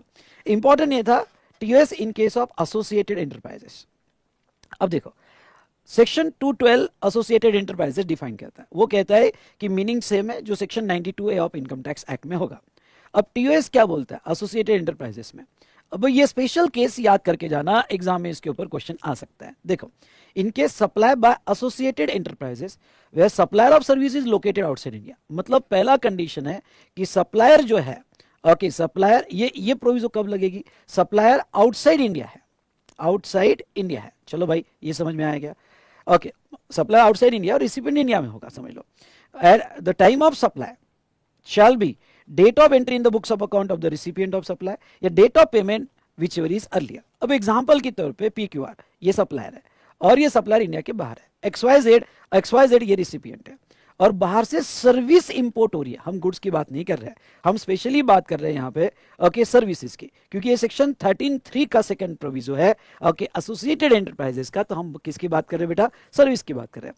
तो इंपोर्ट सर्विस बाहर से हो रही है, अगर ये एसोसिएटेड एंटरप्राइजेस है और एसोसिएटेड एंटरप्राइजेस नहीं है ना। इंपोर्ट सर्विस का टीओएस कैसे फिक्स होता है? अब तो ये तो रिवर चार्ज है, सुनना मेरी बात ध्यान से, ये तो रिवर चार्ज है, तो इंपोर्ट सर्विस का टीओएस कैसे फिक्स होता है? तो इंपोर्ट सर्विस का टीओएस अगर हम देखें तो डेट ऑफ पेमेंट या 61th day from the suppliers invoice. Okay, तो ऐसे सिचुएशन में यहाँ पे इंपोर्ट ऑफ सर्विस का टीओएस नॉर्मली कैसे फिक्स होना चाहिए? नॉर्मली फिक्स होना चाहिए कि XYZ जो है, सुनो, ओके, ये XYZ जो है बुक एंट्री कब करेगा या बैंक डेबिट कब होगा? या 61 day from supplier's invoice whichever is earlier. Okay, तो ये दो फैक्टर पे फिक्स होगा। अगर इंपोर्ट सर्विस है तो, रिवर चार्ज है तो ये कब? जब वो एसोसिएटेड एंटरप्राइजेस नहीं है तो हम हमारी नॉर्मल प्रोविजंस लगाएंगे। प्रॉब्लम क्या है? हम हमारी नॉर्मल प्रोविजंस लगाएंगे। लेकिन अगर वो एसोसिएटेड एंटरप्राइजेस होगी, यानी अगर ये XYZ एसोसिएटेड एंटरप्राइजेस होगा as per section 92A of the income tax act, तो फिर टीओएस ऐसे फिक्स होगा। मतलब क्या, मतलब यहां पे date of entry of service in the books of account या date of payment whichever is earlier, date of payment whichever is earlier. Okay, ये लिया जाएगा।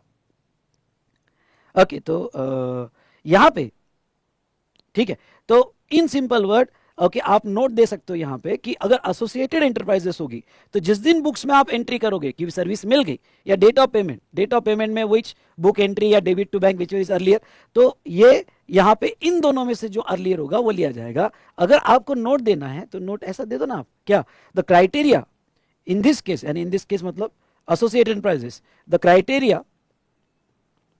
Criteria of 61th day is not applicable,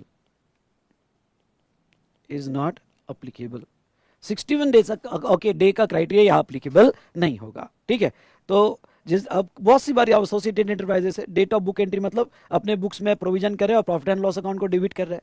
तो अगर भाई associated है उससे भी सर्विस आती है तो खर्चा तो है, प्रॉफिट एंड लॉस अकाउंट को डेबिट तो होगा ही। ओके, तो जिस दिन बुक एंट्री की है डेट ऑफ पेमेंट वो लिया जाएगा। तो चलिए, ये हमारा एसोसिएटेड एंटरप्राइजेस का हो गया। उसके बाद में नेक्स्ट क्या, नेक्स्ट लेते हैं हम section 14। Okay, section 14 change in rate of tax. Okay, change in rate of tax CIRT। Okay, अब दो बातें समझ लो, इसमें दो क्लॉजेस है, क्लॉज ए और क्लॉज बी।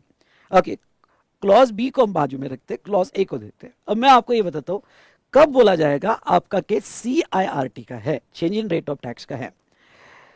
तीन इवेंट लेके चलते हैं और वो तीन इवेंट है SI और R। S मतलब सप्लाई, S मतलब यहां पे सप्लाई, I मतलब इनवॉइस और R मतलब रिसिप्ट, तो ये तीन इवेंट लेके चलते हैं। जब आपके इवेंट स्कैटर्ड हो जाते हैं, अब ये स्कैटर्ड हो जाते हैं यानी क्या, सबसे पहले तो मैं आऊंगा CIRT जो है, ये CIRT क्या होता है, बहुत सी बार GST काउंसिल में ओके एक डेट के पहले रेट अलग होते हैं, बाद में रेट बदल गए। ओके, हो सकता है पहले 12 थे बाद में 18 हो गए, या पहले एग्जाम था अब टैक्सेबल हो गया, या पहले टैक्सेबल था अब एग्जाम्ट हो गया, वॉट एवर रेट में भी रेट के चेंजेस हो गए। तो अगर रेट के चेंजेस हो जाते हैं तो वो केस में टीओएस आप सेक्शन 12 और 13 से फिक्स नहीं करोगे। ओके, सेक्शन 12 और 13 से फिक्स नहीं करोगे। अगर आपका केस CIRT का है और रेट चेंज हो गए तो आप अपना टीओएस ये सेक्शन 14 से फिक्स करोगे, यानी जो मंथ में टीओएस आएगा उस मंथ की लायबिलिटी होगी, और रेट जो है आप सेक्शन 14 से लोगे, रेट्स आप सेक्शन 14 से लोगे। तो अब वो देखो क्या कहते हैं, अगर चेंज इन रेट होता है तो इसमें तीन सिचुएशंस उन्होंने दी। और कौन सी तीन सिचुएशंस उन्होंने दी यहां पे, ओके पहला, अब यहां अगर ये तीनों सिचुएशन को आप कंसीडर करते हो तो चेंज इन रेट कब बोला जाता है, जब आप प्रॉब्लम सॉल्व करोगे, और इसके ऊपर क्वेश्चनर से जरूर प्रैक्टिस करना। जब आप प्रॉब्लम सॉल्व करोगे कोई भी चेंज इन रेट का, तो ये जरूर देखना यहां पे कि सप्लाई पहले हुआ, आई और आर बाद में हो गया, या सप्लाई पहले हुआ, आर और आई बाद में हुआ, या सप्लाई और आई पहले हो गया, आर बाद में हुआ, या सप्लाई रिसिप्ट पहले होगी, आई बाद में हुआ। मतलब कोई तो एक इवेंट, ये तीनों में से कोई एक इवेंट स्कैटर्ड हो गया मतलब उधर चले गया, दो इधर आ गए, या दो उधर चले गए, एक इधर आ गया। तो इसको कहा जाता है सेक्शन 14 का केस। तो जब भी प्रॉब्लम सॉल्व करोगे और प्रॉब्लम सॉल्व करते वक्त आ गया कि भाई चेंज इन रेट हो गया, तो बिल्कुल क्लियर रफ में डेट लिखना और ये देखना कि भाई यहां पे अगर ये चेंज इन रेट का केस है तो 14 लगेगा या नहीं लगेगा।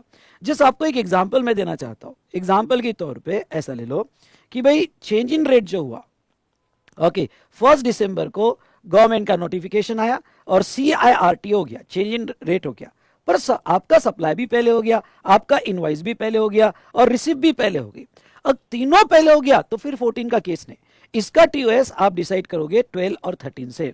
ये तीनों बाद में हुआ, अब देखो तीनों बाद में मतलब सप्लाई भी बाद में, इनवॉइस भी बाद में और रिसिप्ट भी बाद में, और तीनों बाद में हुआ तो इसका टीओएस ओके फिर 12 और 13 से आएगा। ओके 12 वहां 12 और 13 लगाओगे, सेक्शन 14 कब लगाओगे आप, जब एक कोई इवेंट स्कैटर्ड होना चाहिए। ओके मतलब एस इधर, आई और आर उधर, या आर उधर, एस आई इधर, एस आर इधर, आई उधर, तो स्कैटर्ड होना चाहिए। तो अगर आप ये देख रहे हो तो देखो स्कैटर्ड हो गया, तो फिर इसमें टीओएस कैसे फिक्स होगा। तो अगर आप तीनों को कंसीडर करते हो तो एक लाइन में हम कंक्लूड कर सकते हैं, तो अलग अलग केसेस है तीनों भी, पर एक लाइन में कंक्लूड कर सकते हैं। और वो क्या, अगर आपका सप्लाई सुनो, अगर आपका सप्लाई बिफोर CIRT है, आई रिपीट, आपका सप्लाई बिफोर CIRT है, मतलब यहाँ सप्लाई पहले, यहाँ सप्लाई पहले, यहाँ सप्लाई पहले, यहाँ पे सप्लाई पहले, बिफोर CIRT है। If supply before CIRT, then एक लाइन में, यानी सबको अगर मैं कंक्लूड करूं तो एक लाइन में खत्म होता है क्या? TOS is on the date of invoice और receive whichever is earlier. मतलब TOS तो दो ही फैक्टर पे होगा, इनवॉइस और रिसीव। ओके, सप्लाई को सिर्फ हमने फिक्स किया है कि वो पहले होगा तो TOS दो ही फैक्टर पे होगा, इनवॉइस और receive whichever is earlier, और उस दिन का रेट लिया जाएगा। अगर आपका यहां देखो इनवॉइस पर TOS है क्योंकि वो अर्लियर है, रिसीव पहले होगी तो रिसीव पे, या इनवॉइस पहले होगा तो TOS वहां पे, या रिसीव पहले होगा तो TOS आई और IS पे ही फिक्स होगा, सॉरी हाँ, आई और आर पे ही फिक्स होगा, पर आई और R whichever is earlier. बस खत्म, एक लाइन में याद करके खत्म कर दो इसको। अब क्लॉज बी क्या कहता है? ऐसा भी क्लाइंट आ सकता है कि सप्लाई बाद में हुआ, चेंज इन रेट के बाद, आपने इनवॉइस पहले दे दिया था, रिसीव बाद में हुई, या फिर दूसरा कि इनवॉइस और रिसीव पहले हो गई एडवांस में ही, सप्लाई बाद में हुआ, या रिसिप्ट और इनवॉइस पहले हो गया, सप्लाई बाद में हुआ, या फिर रिसीव पहले हो गई और सप्लाई और इनवॉइस बाद में है। इन शॉर्ट, अगर किसी भी रीजन की वजह से आपका सप्लाई चेंज इन रेट के बाद है, CIRT के बाद है आपका सप्लाई, तो वो केस में TOS कैसे फिक्स करना? तो वो केस में देखो, अब बहुत ही सिंपल फंडा आपको समझा देता हूं। वो केस में supply after CIRT, TOS is on the date of invoice और receive whichever is later, underline करना, विच एवर इज लेटर। मतलब क्या? मतलब ये, अगर आप पहला केस लेते हो तो यहां पे इनवॉइस और receive whichever is later, दूसरा केस लेते हो, ओके, मतलब ये थर्ड वाला, तो इनवॉइस सॉरी रिसिप्ट और इनवॉइस तो विच एवर इज लेटर, तो विच एवर इज लेटर। तो थॉट ये आना चाहिए कि सप्लाई अगर बाद में है तो इनवॉइस या receive whichever is later वो लिया जाएगा। लेकिन अगर दोनों पहले है CIRT के और सप्लाई बाद में है तो फिर विच इज अर्लियर। तो आगे देखो मैंने क्या कहा, लिखा है, but if invoice and receive occurred before CIRT, invoice और रिसीव CIRT के पहले दोनों हैं, then TOS is on invoice और receipt whichever is earlier. Okay, तो अब मैं, ये तो हो गया हमारा क्लॉज ए और क्लॉज बी, बहुत इजी था, इसमें कुछ भी ऐसा नहीं था कि बुक क्रिटिकल था। ओके, केस आने के बाद, लेकिन एक नोटिफिकेशन आपका मैं यहां डिस्कस करना चाहूंगा, और वो कौन सा? Notification 66/2017 in case of goods, okay, जो है is also applicable to section 14। मतलब क्या? मतलब ये होगा कि अगर सप्लाई ऑफ गुड्स होगा, SOG होगा, सप्लाई ऑफ गुड्स, तो under section 14 TOS is not on receipt, not on receipt. It is only on invoice. हम किसकी बात कर रहे हैं? गुड्स की। मतलब क्या? मतलब ये जो भी प्रिंसिपल हमने देखे, ओके, और जहां अगर बात गुड्स की हो तो ये मैंने कहा ना कि TOS रिसिप्ट पे नहीं, ऐसा नहीं होगा, क्योंकि नोटिफिकेशन 66/2017 जो है, ओके, वो यहां अप्लीकेबल होगा, इसलिए रिसिप्ट बेसिस पे TOS नहीं आएगा। मतलब क्या? मतलब आपको इनवॉइस बेसिस पे फिक्स करना पड़ेगा, या तो इनवॉइस बेसिस ही है, और यहां पे भी यहां नहीं आएगा, इनवॉइस बेसिस पे ही फिक्स करना पड़ेगा, क्योंकि रिसिप्ट बेसिस पे नहीं आएगा, क्योंकि सेक्शन 14 को भी नोटिफिकेशन 66 में एप्लीकेबल है। सर्विस होगी तो जैसा मैंने पढ़ाया वैसा, पर गुड्स होगा तो ख्याल रखना, चेंज इन रेट भी होगा, तो भी दिमाग में फिट कर लो, एक लाइन में इनवॉइस बेसिस पे ही आएगा। लास्ट डे ऑफ इनवॉइस भी नहीं, ओनली इनवॉइस, क्योंकि यहां पे कहीं पे भी criteria last day of invoice नहीं है, यहां दो ही क्राइटेरिया, इनवॉइस और रिसिप्ट, उसमें से रिसिप्ट गायब करना है, मतलब गुड्स होगा तो आपका इनवॉइस बेसिस पे ही TOS आएगा, दैट्स ऑल। ये सारे फैक्टर तब लगाना बेटा जब आपकी क्या होगी? सर्विस होगी, क्योंकि वो नोटिफिकेशन अप्लीकेबल है 66/2017। चलिए, अब एक प्रोविजो जो बड़ी अच्छी प्रोविजो है, और ये प्रोविजो क्या कहती है? Date of payment. अब ये डेट ऑफ पेमेंट क्या है? देखो, date of payment shall be the date of credit in the books in following cases. Date of credit in the books in following cases. अब देखो क्या हुआ, एक एग्जांपल लेते हैं सर्विस का, ठीक है। अब सर्विस का एग्जांपल क्या है? मैं कोई बड़ा अमाउंट है और सप्लाई बाद में करने वाला हूं, तो मैंने बीच में GST काउंसिल मीटिंग हुई, और GST काउंसिल मीटिंग में कहा गया कि 1 दिसंबर से इस सर्विस का रेट बढ़ेगा। अच्छा, ये मुझे पहले मालूम पड़ गया, 15 दिन पहले मालूम पड़ गया, मतलब मुझे दिसंबर से तो नवंबर में पता चल गया। मुझे पता था कि एक क्लाइंट के साथ मेरा कॉन्ट्रैक्ट होने वाला है, और बड़ा अमाउंट है, GST भी बड़ा है, और रेट तो बढ़ेगा। तो मैंने उस क्लाइंट को कहा, देख यार, अगर तू पैसा पहले मुझे दे देता है और मेरे से इनवॉइस पहले लेता है, और इनवॉइस और रिसिप्ट दोनों इवेंट पहले हो जाते हैं, तो आज के ओल्ड रेट में काम बन जाएगा। लेकिन अगर यहां पे हमारा एक भी इवेंट उधर चले गया, मतलब आर उधर चले गया या आई उधर चले गया, तो फिर नए rate whichever is later higher rate लग जाएगा। क्लाइंट को बात समझ में आई कि भाई, और क्लाइंट जो था कंस्ट्रक्शन सेक्टर में था, क्रेडिट मिलने वाला नहीं था उसको। कंस्ट्रक्शन सेक्टर में मैंने क्लाइंट हैंडल किया ऐसे, बड़ा अमाउंट था। कॉन्ट्रैक्टर ने कहा देखो मुझे बाद में तो कंस्ट्रक्शन करना ही है आपका, ठीक है, सप्लाई तो बाद में करूंगा ही मैं आपको, इनवॉइस और रिसिप्ट पहले दे दो ना, पैसा भी पहले दे दो। पर अब क्यों है, बिल्डर ने क्या बोला, यहां पे सुनो, समझ लो, यहां पे ओके यश है, ओके, और यश और दूसरा नाम ले लेते हैं यहां पे अंकिता। ओके, तो जहां तक है ये बहुत बड़ा जो है ओके बिल्डिंग कंस्ट्रक्ट करने वाला, और यश कॉन्ट्रैक्ट ले रहा है इसका। ओके, यश कॉन्ट्रैक्ट ले रहा है। तो यश ने कहा अंकिता को कि भाई देख, हमारा प्रोजेक्ट तो बाद में होने वाला है, और अभी जीएसटी के रेट बढ़ गए, ये रेट सर्विस के, और सर्विस का रेट अब जो है 18% होने वाला है, पहले 12% था। वर्क्स कॉन्ट्रैक्ट सर्विस समझ लो या कोई भी सर्विस। अगर देख, यश ने कहा अंकिता तू मुझे अगर पैसा पहले दे देगी तो मैं तुझे इनवॉइस और दूसरा ओके मैं तुझे रिसिप्ट दोनों भी यहां पे दे दो, इनवॉइस और रिसिप्ट दोनों भी मैं तुझे दे दूंगा। सप्लाई बाद में हुआ तो भी चलेगा ना। इससे फायदा क्या हो जाएगा, अगर आई और आर पहले है तो रेट लो रेट से काम हो जाएगा, हमारा प्रोजेक्ट बाद में हो जाएगा। ए भाई समझा क्या? तो यहां पे अंकिता उसके लिए मान गई, और उसने कहा कि ठीक है मैं पैसा तो दे सकती हूं पर चेक दे सकती हूँ, और चेक बाद में डिपॉजिट करना, अभी मेरे पास इमीडिएट पैसा नहीं है, प्लानिंग तो कर लेते हैं। ठीक है, जिस दिन चेक मिला उस दिन हमने बुक एंट्री कर दी, बुक एंट्री कर दी। अब गवर्नमेंट देखो क्या कहती है, यहां पे गवर्नमेंट कहती है कि ठीक है तुमने बुक एंट्री कर दी, सीआईआरटी के पहले, सीआईआरटी के पहले बुक एंट्री कर दी, ये फर्स्ट काट देना, बस सीआईआरटी लिख देना, बुक एंट्री कर दी, लेकिन वो आपको 4 दिन के अंदर बैंक में क्रेडिट करवाना पड़ेगा जिस दिन सर्ट हुआ, यानी 1 दिसंबर के अंदर यहां पे यश को बैंक में उसको क्रेडिट करवाना पड़ेगा, यानी 4 दिसंबर तक क्रेडिट करवाना पड़ेगा। अगर 4 दिसंबर तक क्रेडिट नहीं हुआ ओके, तो फिर यहां पे बुक एंट्री नहीं, जिस दिन बैंक में क्रेडिट हुआ वही डेट ली जाएगी, मतलब आर उधर चले जाएगा, और आर उधर गया कि हायर रेट लग गया, तो 4 दिन का टाइम दिया। इसलिए जब भी एक प्रॉब्लम मैंने क्वेश्चन में लिया है वहां केयरफुली देखना, अगर 4 डेज के अंदर फ्रॉम द डेट ऑफ सीआईआरटी अगर वो बैंक में आ जाए तो फिर बुक एंट्री ही, क्योंकि बुक एंट्री या बैंक विच इज अर्लियर, तो बुक एंट्री ही तेरा आर माना जाएगा और इधर आ जाएगा। लेकिन 4 डेज में क्लियर नहीं करवाया तो फिर तुम्हारा आर बुक एंट्री नहीं माना जाएगा, जो हम विच इज अर्लियर लेते हैं, बुक एंट्री नहीं माना जाएगा, फिर तुम्हारा आर जिस दिन बैंक में क्रेडिट होगा उस दिन माना जाएगा। ठीक है, TOS for the payment of GST on spectrum usage service by telecom operator circular, okay यहाँ पे अगर हम देखें 2024, ओके यहाँ पे, तो ये सर्कुलर जो है 2024, तो ये एक मिनट,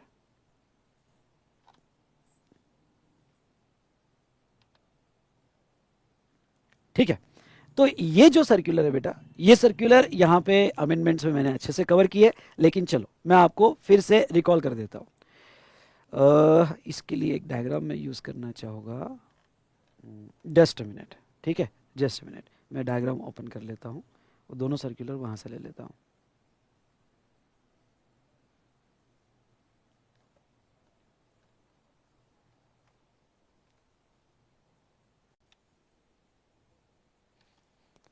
ठीक है, आप आ जाओ। हाँ, ये सर्कुलर जो मैंने अमेंडमेंट में लिया था ये मैं आपको समझा देता हूँ, 2024 का ये सर्कुलर है। ठीक है, अब जो यहाँ पे देखो क्या है, गवर्नमेंट ने स्पेक्ट्रम राइट्स टेलीकॉम ऑपरेटर को दिया, समझ लो जियो को स्पेक्ट्रम राइट दिए गवर्नमेंट ने, सर्विस है राइट्स देना, जिसका, और ये राइट्स जो है हो सकता है 10 साल 15 साल 5 साल के लिए दिए, मतलब contract period more than 3 months है, तो ये कंटिन्यूअस सप्लाई ऑफ सर्विस हुई। ओके, अब ये कंटिन्यूअस सप्लाई सर्विस हुई और contract period more than 3 months है, तो ये केस में टीओएस कैसे आएगा? तो यहां 2 पॉसिबिलिटी है, फुल अपफ्रंट अमाउंट मिल गया और डेफर्ड पेमेंट मिल रहा है। हो सकता है कि जियो पूरा का पूरा पैसा दे दिया, ओके, जियो ने पूरा का पूरा पैसा दे दिया हो, या फिर डेफर्ड अमाउंट दिया हो। अगर पूरा पैसा एक साथ दे दिया तो पेमेंट, ओके, तो टीओएस कब आएगा? टीओएस आएगा व्हेन पेमेंट इज ड्यू और payment made which ever is earlier. वही है ना बेटा, आपको याद होगा तो कंटिन्यूअस सप्लाई ऑफ सर्विस में हमने क्या पढ़ा था, बताओ क्या पढ़ा था कंटिन्यूअस सप्लाई ऑफ सर्विस में? तो अगर रिसिपिएंट की ड्यू डेट होगी तो इनवॉइस कब तक देना चाहिए? जब उसकी ड्यू डेट होगी, ड्यू डेट होगी या उसके पहले पेमेंट, तो हमने क्या पढ़ा था, ओके अगर इनवॉइस विद इन टाइम होगा तो इनवॉइस और receipt whichever is earlier, TOS आएगा। तो कंटिन्यूअस सप्लाई में इनवॉइस कब तक दे देना चाहिए, जब उसका okay due date of payment होगा। तो इनवॉइस मतलब जिस दिन पेमेंट ड्यू हुआ, जिस दिन पेमेंट ड्यू हुआ, या receipt whichever is earlier. तो वही यहाँ पे ये कह रहे हैं कि यहाँ पे ओके पेमेंट ड्यू और पेमेंट मेड, यानी जिस दिन पैसा आया विच एवर इज अर्लियर, तो पेमेंट मेड का मतलब रिसिप्ट। और डेफर्ड पेमेंट होगा तो फिर इंस्टॉलमेंट वाइज दिया जाएगा, ईच इंस्टॉलमेंट पे, व्हेन ईच इंस्टॉलमेंट ड्यू या payment received whichever is earlier. Okay तो ये यहाँ पे टेलीकॉम सेक्टर में ये क्लैरिफाई किया गया कि अगर स्पेक्ट्रम राइट्स दिए गए, फुल अपफ्रंट पेमेंट होगा तो एक साथ मिलने की जो ड्यू डेट या payment received which is earlier, installment होगा तो इंस्टॉलमेंट वाइज टीओएस आएगा, अकॉर्डिंगली इंस्टॉलमेंट वाइज इनवॉइस जाएगा। ओके तो इनवॉइस और receive which is earlier. Second क्या था, सेकंड एक सर्कुलर उसके नीचे दिया है और वो है यहाँ पे clarification on TOS of service for construction of road and maintenance thereof by National Highway Project of National Highway Authority of India in hybrid annuity model। अब देखो हाइब्रिड एन्युटी मॉडल मतलब क्या, समझ लो ये रोड कंस्ट्रक्शन चालू है और ये रोड कंस्ट्रक्शन यहाँ पे NHAI करवा रही है। ओके हाईवे कंस्ट्रक्शन प्रोजेक्ट है और NHAI मतलब national highway authority of India ये करवा रही है। एक कॉन्ट्रैक्टर को उन्होंने कॉन्ट्रैक्ट दिया, अब रोड कंस्ट्रक्ट भी करना है और उसका मेंटेनेंस कॉन्ट्रैक्ट भी है। तो नो डाउट ये कॉन्ट्रैक्ट 3 मंथ से ज्यादा है, इसलिए कंटिन्यूअस सप्लाई सर्विस माना जाएगा। ठीक है, ये पेमेंट हुआ, ओके ये पेमेंट करेगी। अब देखो ये जो पेमेंट है नो डाउट डेफर्ड पेमेंट है, इसमें if invoice for the event यानी इवेंट पेमेंट इवेंट वाइज है, पेमेंट जो है इवेंट वाइज है, डेफर्ड है, इतना इतना कंप्लीशन पे ऐसा मिलेगा। Invoice for the event is issued within time, मतलब अब देखो कंटिन्यूअस सप्लाई सर्विस में हमारे टीओएस के प्रिंसिपल कैसे चलेंगे, इनवॉइस विद इन टाइम मतलब क्या, टाइम का मतलब invoice within due date whatever the mention in a contract, due date होगा या इवेंट होगा whatever mention in a contract.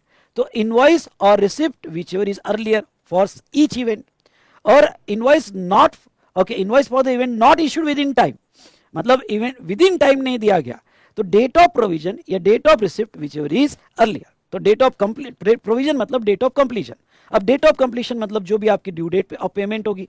तो यहां सीबीआईसी क्लैरिफिकेशन क्या कहते हैं कि डेट ऑफ कंप्लीशन यानी जो आपने ड्यू डेट फिक्स की है या date of receipt which is earlier. Sir ये सर्कुलर थोड़ा समझा, थोड़ा नहीं समझा, थोड़ा रुक जाना, अभी मैं कंटिन्यूअस सप्लाई ऑफ सर्विस के आपको थोड़ा और डिटेल में बताऊंगा, तब आपको ये क्लियरली समझ जाएगा और इसका रेफरेंस मैं वहां पे आगे लूंगा। देखो अब यहाँ पे थोड़ा कॉन्सेप्ट को समझ लो, ठीक है। ये तो हमने ये 2 सर्कुलर यहाँ जो दिए थे वो मैंने आपको बताया। अब एक टेबल मैं यहाँ ड्रॉ कर रहा हूँ, ये टेबल अगर आपको मेरे साथ क्लिक हो गया तो भाई साहब कितना भी टफ प्रॉब्लम आ जाए टीओएस का आप कभी गलती नहीं करोगे, ओके। लेकिन हाँ, अगर आपने प्रॉपर ट्रैक देखी इसको नहीं समझा तो ऐसा लगे ये टेबल बनाना फालतू हो जाएगा फिर, ठीक है, बनाना फालतू हो जाएगा। देखो मैंने टेबल का स्ट्रक्चर कैसे बनाया और आपको कैसे हेल्प करेगा। Supply of goods, supply of services, और एक चीज समझना, ये टेबल या ये चार्ट मैं ये प्रूव करके आपको प्रूफ देता हूं कि मैं ये जब से मैंने जीएसटी पढ़ाना आईडीटी पढ़ाना चालू किया तब से मैं चार्ट बना रहा हूं। पहले सर्विस टैक्स में भी ऐसे ही थे चार्ट्स। आज अगर आप किसी के बुक्स में चार्ट देख रहे हो ओके तो समझ लेना यहां से ही कॉपी हुए है, ठीक है। तो और ये टेबल ये chart and all this things यहां से ही कॉपी हुए हैं। तो देखो टाइम ऑफ सप्लाई एक बार रिवाइज करते हैं। गुड्स का time of supply other than specified actionable claim 2 factor पे आता है, इश्यू ऑफ इनवॉइस और last date of invoice. In short forward charge में कोई भी क्लाइंट हो, फॉरवर्ड चार्ज में कोई भी क्लाइंट हो एक्सेप्ट स्पेसिफाइड एक्शनेबल क्लेम, आपको ये ही 2 फैक्टर लगाने हैं। और सर्विस होगी तो मेनली 2 फैक्टर, वो जयसर वाला भी एग्जाम्पल एक है पर मेनली 2 फैक्टर लेके चलते हैं। कौन सा, सर्विस होगी तो आपको ये 2 फैक्टर ही लगाने हैं फॉरवर्ड चार्ज में, इनवॉइस विद इन टाइम तो इनवॉइस और रिसिप्ट विच इज अर्लियर, और invoice not within time तो date of provision of service और रिसिप्ट विच इज अर्लियर, ठीक है। अब देखो क्या है, पहला क्लाइंट मेरे पास है, नॉर्मल वाला है, कोई कंटिन्यूअस नहीं, गुड्स बेचा और कह रहा है कि सर मेरा टीओएस फिक्स करके दो। तो मैं उसका टीओएस कैसे फिक्स करूंगा, ठीक है। टीओएस फिक्स करने के लिए मेरे पास टूल क्या है, इनवॉइस से last date of invoice. Okay TOS fix करने के लिए मेरे पास टूल क्या है, इनवॉइस से last date of invoice, done. अब देखो यहां पे मैं उसको कहा कुछ नहीं, तेरा टीओएस इनवॉइस है लास्ट डेट ऑफ इनवॉइस। तो अब वो बोल रहा है कि मेरा sir TOS date of issue of invoice. तो मैंने पूछा इनवॉइस कब दिया तूने, तो वो कहा सर रिमोल के पहले या रिमोल पे दे रहा हूं। अगर मूवमेंट है तो फिर मैं उसको बोलूंगा कि इनवॉइस इज इश्यूड ऑन और बिफोर द रिमूवल या डिलीवरी व्हेन मेड अवेलेबल। अगर मूवमेंट नहीं होगी तो तूने अगर इनवॉइस रिमूवल के पहले दिया होगा तो या तूने इनवॉइस रिमूवल तक दे दिया होगा या मूवमेंट नहीं होगी तो मेड अवेलेबल होगा, तो फिर ठीक है ना, फिर the date of issue of invoice, that's all. तूने जब भी इनवॉइस दिया वो, अगर तूने इनवॉइस रिमूवल के पहले नहीं दिया या डिलीवरी के पहले नहीं दिया तो what is my principal, last date of invoice. तो last date of is date of removal of goods और डेट ऑफ डिलीवरी। चलो पहला क्लाइंट क्लियर, ओके पैसा मिल गया। अब मेरे पास कंटिन्यूअस सप्लाई सर्विस का, कंटिन्यूअस सप्लाई ऑफ गुड्स का क्लाइंट आया, okay continuous supply of goods का क्लाइंट आया। अब कंटिन्यूअस सप्लाई ऑफ गुड्स का जब क्लाइंट मेरे पास आया, सुनो, तो मैं टीओएस के कौन से रूल यूज करूंगा? रूल तो यही है बस, इसके अलावा कुछ नहीं है फॉरवर्ड चार्ज में। कंटिन्यूअस हो या कोई भी हो, मैं तो दो ही फैक्टर लेके चलूंगा भाई, ओके इनवॉइस या लास्ट डेट ऑफ इनवॉइस। मेरे पास दो ही टूल है, ठीक है, दो ही टूल है, इनवॉइस या लास्ट डेट ऑफ इनवॉइस। अब कंटिन्यूअस सप्लाई ऑफ सर्विस में, okay sorry continuous supply of goods के केस में इनवॉइस कब दिया जाता है? चलो पहले पेज पे आ जाओ। Invoice continuous supply of goods में कैसे दिया जाता है? तो इज सक्सेसिव स्टेटमेंट और payment which is earlier, successive statement या पेमेंट विच इज अर्लियर।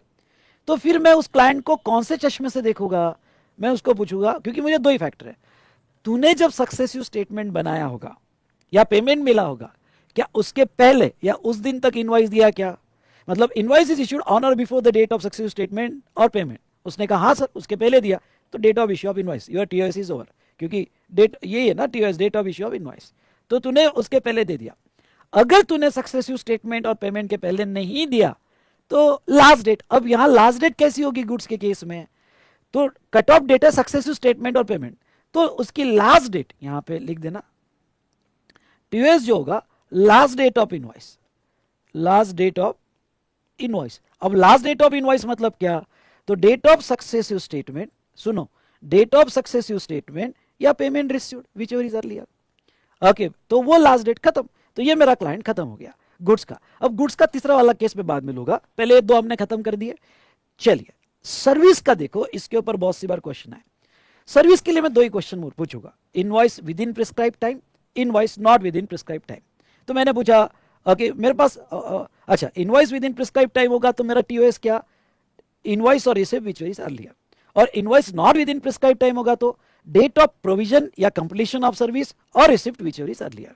बहुत ही सिंपल टेबल है, अगर आप मेरे साथ बिना कंफ्यूजन हुए पढ़ते हो। मैं बहुत सिंप्लीफाई करके दे रहा हूं, ओके पर ओके खुद ही मैं सोचने का ढंग आपका बढ़ा रहा हूं, खुद सोचो। सिंपल तो करके दे ही दिया मैंने, पर खुद सोचना। अब देखो पहला क्लाइंट मेरे पास आया, ओके समझ लो पहला क्लाइंट यहाँ पे करण मेरे पास आया। करण ने कहा कि सर मैं सर्विस देता हूँ, फॉरवर्ड चार्ज है, मेरा जीएसटी फिक्स कर दो। मैंने कहा ठीक है, तो तेरा कॉन्ट्रैक्ट क्या है? सर कुछ नहीं, सर्विस दे दिया, बात खत्म। मतलब नॉर्मल कॉन्ट्रैक्ट है, कंटिन्यूस नहीं। नहीं सर कंटिन्यूस नॉर्मल है। नॉर्मल है तो फिर मैं दो सवाल पूछूंगा। पहला सवाल, ओके क्या तू इनवॉइस विद इन टाइम देता है? उसने कहा मतलब 30 डेज या 45 डेज में तू इनवॉइस दे देता है क्या कस्टमर को? हाँ सर विद इन 30 डेज और 45 डेज में दे देता हूँ। तो खत्म, फिर इनवॉइस और रिसीव विच इज अर्लियर, ये डेट ऑफ इनवॉइस और receive which is earlier, that's all. अगर तूने इनवॉइस टाइम में नहीं दिया विद इन 30 और 45 डेज तो date of provision of service और रिसीव विच इज अर्लियर, इसमें तो कोई प्रॉब्लम नहीं। पर मेरे पास दूसरा क्लाइंट आया कंटिन्यू, ये मजेदार है, कंटिन्यूअस सप्लाई ऑफ सर्विस का क्लाइंट आया।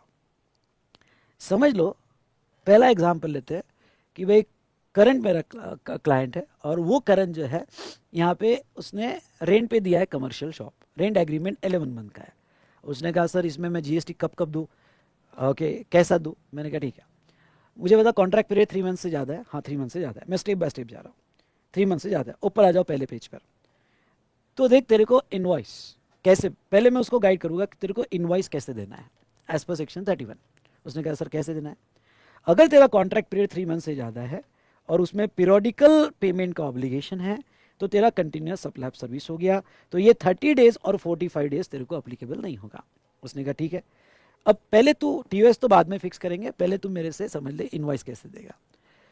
तुझे बता, तू जब कॉन्ट्रैक्ट में दे रहा है तो रिसिपिएंट जो पीरियडिकल पेमेंट करेगा तो वो क्या ड्यू डेट फिक्स है? हाँ सर वो ड्यू डेट फिक्स है। चलो मेरा पहले में ही आ गया, अब बाकी मैं देखूंगा ही नहीं। ड्यू डेट असर्टेनेबल है जब पेमेंट रिसीव कर। मैंने कहा देख तूने 11 महीने का कॉन्ट्रैक्ट किया है, या 12 महीने का किया होगा, जो भी है, तो जो सी जैसी तेरी ड्यू डेट आएगी उसके पहले इनवॉइस दे देना, ऑन और बिफोर द डेट, तो बोला जाएगा कि invoice within time. Okay, तो बोला जाएगा इनवॉइस विद इन टाइम। और तूने ड्यू डेट वाइज इनवॉइस नहीं दिया तो बोला जाएगा no invoice not within time. बस इसी फैक्टर को ध्यान में रखते हुए अब इजी, ओके, क्या कि if due date of payment by recipient is ascertainable and invoice is issued on और बिफोर ड्यू डेट, मतलब इनवॉइस विद इन टाइम। अगर इनवॉइस विद इन टाइम है तो फिर मेरा यही फैक्टर, इनवॉइस और receipt whichever is earlier, क्योंकि इनवॉइस विद इन टाइम है, क्योंकि प्रिंसिपल तो यही यूज करूंगा मैं। तो ऐसे केस में तेरा टीओएस इनवॉइस और receipt whichever is earlier. ये तो पहला क्लाइंट हुआ कंटिन्यूअस सप्लाई में। मेरे पास दूसरा क्लाइंट आया, ओके सर नहीं ड्यू डेट असर्टेनेबल नहीं है। मैंने कहा ठीक है, कोई इवेंट वगैरह है? नहीं सर, वो मैंने 3 इंस्टॉलमेंट दी है उसको, वो कोई भी डेट को दे सकता है। तो फिर मैंने उसको पूछा कि जब वो तेरे को पैसा देगा, पेमेंट करेगा, तो क्या तू उसके पहले इनवॉइस है उस दिन इनवॉइस देता है? उसने कहा हाँ, मैं उसके पहले ऑन और before the receipt of payment मैं इनवॉइस दे देता हूँ उसको, ऑन देता हूँ या बिफोर देता हूँ। तो चलिए, तो अब इसका टीओएस कैसे फिक्स होगा? कंटिन्यूअस सप्लाई सर्विस के कॉन्टेक्स्ट में, कि अगर उसने due date of payment by recipient is not ascertainable and invoice issued on और before the receipt of payment, invoice is issued on और बिफोर द क्या, रिसिप्ट ऑफ पेमेंट, तो ठीक है, उसके लिए भी इनवॉइस या रिसिप्ट विच इज अर्लियर, खत्म, क्योंकि इनवॉइस विद इन टाइम है। तीसरा केस इवेंट है, प्लिंथ पे फर्स्ट फ्लोर सेकंड फ्लोर, और उसने invoice before completion of event या ऑन कंप्लीशन ऑफ इवेंट दिया, तो इनवॉइस विद इन टाइम है। तो कब बोला जाएगा invoice within time in continuous supply of service? जब आप ड्यू डेट या ड्यू डेट के पहले इनवॉइस दे दोगे, अगर ड्यू डेट असर्टेनेबल नहीं होगी तो रिसिप्ट के पहले इनवॉइस दे दोगे, या इवेंट बेस होगा तो कंप्लीशन ऑफ इवेंट के पहले या उस दिन इनवॉइस दोगे। तो टीओएस सिंपल है, इनवॉइस और receipt whichever is earlier, invoice और रिसिप्ट जो भी आपकी ड्यू डेट। तो अभी हमने टेलीकॉम सेक्टर देखा कि टेलीकॉम सेक्टर में जो ड्यू है, जिस दिन ड्यू होने वाला अमाउंट, उस दिन इनवॉइस देना चाहिए। तो जिस दिन ड्यू होगा, मतलब इनवॉइस मतलब जिस दिन ड्यू होगा, ओके, क्योंकि तब तक इनवॉइस देना चाहिए। तो ड्यू और receipt whichever is earlier. अभी एक सर्कुलर देखा था टेलीकॉम सेक्टर के केस में, ओके। अब कब बोला जाएगा, आप बताओ कब बोला जाएगा invoice not within time? बोलो ना, कब बोला जाएगा invoice with in not within time? तीनों कॉन्टेक्स्ट में। तो अगर ड्यू डेट असर्टेनेबल है और आपने ड्यू डेट तक इनवॉइस नहीं दिया, ओके, ड्यू डेट तक इनवॉइस नहीं दिया, तो फिर ओके, यहां पे TOS equals to due date of payment. ये अभी देखा था हमने यहां पे एनएचएआई के कॉन्ट्रैक्ट में, कि आपकी जो ड्यू डेट है वो डेट ऑफ कंप्लीशन मानी जाएगी, कंप्लीशन या प्रोविजन मानी जाएगी, डेट ऑफ कंप्लीशन और प्रोविजन अगर विद इन टाइम नहीं होगा। तो जिस दिन ड्यू हुआ या जिस दिन रिसिप्ट हुआ, whichever is earlier, okay, whichever is earlier, क्योंकि आईसीआई ने ये इंटरप्रेट लिया कि भाई date of completion is the due date of payment in a contract. वही हमने अभी एनएचएआई के कॉन्ट्रैक्ट में देखा, अगर आप उसको ध्यान से देखो तो, ठीक है। दूसरा, तुमने इनवॉइस पेमेंट के पहले नहीं दिया तो date of receipt of payment तुम्हारा टीओएस आएगा। कंप्लीशन के पहले नहीं दिया तो date of completion of event or receipt which is earlier, okay. बस वही कॉन्टेक्स्ट में आपको प्रिंसिपल तो बेटा यही लगाना है, सच कहूं क्या, तो प्रिंसिपल तो यही लगाना है जो मैंने आपको दिया, ठीक है, प्रिंसिपल। बस वो अलग अलग कॉन्टेक्स्ट में लगाना है। अगर समझा तो अच्छी बात है, नहीं तो सेशन होने का 10 मिनट रिलैक्स बैठना और इसको समझना, ठीक है। अब देखो, goods sent for sale on approval और रिटर्न बेसिस आते हैं, इंपॉर्टेंट कंसेप्ट, और इससे रिलेटेड क्वेश्चन का क्वेश्चन आपने अभी के अभी मेरे साथ देख लेना है, ठीक है। मैं मानता हूं कि स्पून फीडिंग की आदत है, सर आप ही ले लो बस, थैंक यू आप ये नहीं कहते हो, ओके, कि सर एग्जाम में आके हमारा पेपर लिख दो ठीक है। तो यहाँ पे खुद ट्राई करो बेटा, कभी तो जिम्मेदारी लो खुद की, कभी तो लो। तो आप वहाँ टाइम पे, अभी आसान लगता है कि हाँ कोई बता दे, पर टाइम पे याद नहीं आता है, मेरी बात सुनना। और आईडीटी में 40-50 मार्क्स लेके वो तो तुम वैसे भी सेल्फ पढ़ोगे तो हो जाएगा, मेरा ये रिवीजन देख लो तो भी हो जाएगा। तुमने आईडीटी में अच्छी पढ़ाई की है, क्लासेस किए हैं, ओके, थोड़ा सेल्फ स्टडी करो तो देखो आसानी से आप 60+ 70+ जा सकते हो ना। गुड्स सेंट ऑन अप्रूवल और रिटर्न बेसिस। अब गुड्स सेंट ऑन अप्रूवल और रिटर्न बेसिस होगा तो मैं पहले पेज पे आता हूँ, और वो पहला पेज क्या कहता है, अगर आपने कोई गुड्स ऐसा बेचा जो अप्रूवल और रिटर्न बेसिस पे, तो उसका इनवॉइस कब बनता है, पहले समझ लो इनवॉइस कब बनता है। तो उसका इनवॉइस बनता है जिस दिन कस्टमर ने अप्रूवल दिया, यानी इनवॉइस आपको देना है before at the time of supply. At the time of supply मतलब that is date of approval, date of approval जिस दिन उसने अप्रूवल दिया, or 6 months from the date of removal whichever is earlier. मतलब ये हुआ कि जब आप रिमूव करोगे गुड्स सेंट ऑन अप्रूवल तो समझ लो आपकी ये फैक्ट्री है, रिसिपिएंट है, यहाँ से ट्रक जा रहा है पर अभी सप्लाई नहीं हुआ, ये ट्रक वहाँ जाएगा, वहाँ ट्रक जाने के बाद इनवॉइस कब बनेगा, अगर कस्टमर ने अप्रूवल दे दिया तो यहाँ इनवॉइस बनाया जाएगा, यहाँ टैक्स इनवॉइस बनाया जाएगा, रिमोल पे नहीं बनाएंगे। अप्रूवल दिया तो यहाँ टैक्स इनवॉइस, नहीं तो वापस लेके आ जाओ, नहीं अप्रूवल लिया तो वापस लेके आ जाओ। लेकिन पॉइंट नंबर टू यहाँ पे ये है, ध्यान से सुनो कि हाँ, अभी पॉइंट नंबर 2 कि 6 महीने में रिमूवल से गवर्नमेंट ने टाइम दिया कि 6 महीने में अप्रूवल ले लो या वापस लेके आओ, लेकिन 6 मंथ्स रिमूवल से नहीं आया तो जिस दिन 6 मंथ्स खत्म हो जाएंगे उस दिन गवर्नमेंट कहती है तुम्हारा टीएस आएगा और हमें टैक्स दे दो। तो ऐसे केस में यहाँ पे देखो, ये कॉन्टेक्स्ट में और ये कॉन्टेक्स्ट में हमें 2 केस में पढ़ना है, ठीक है।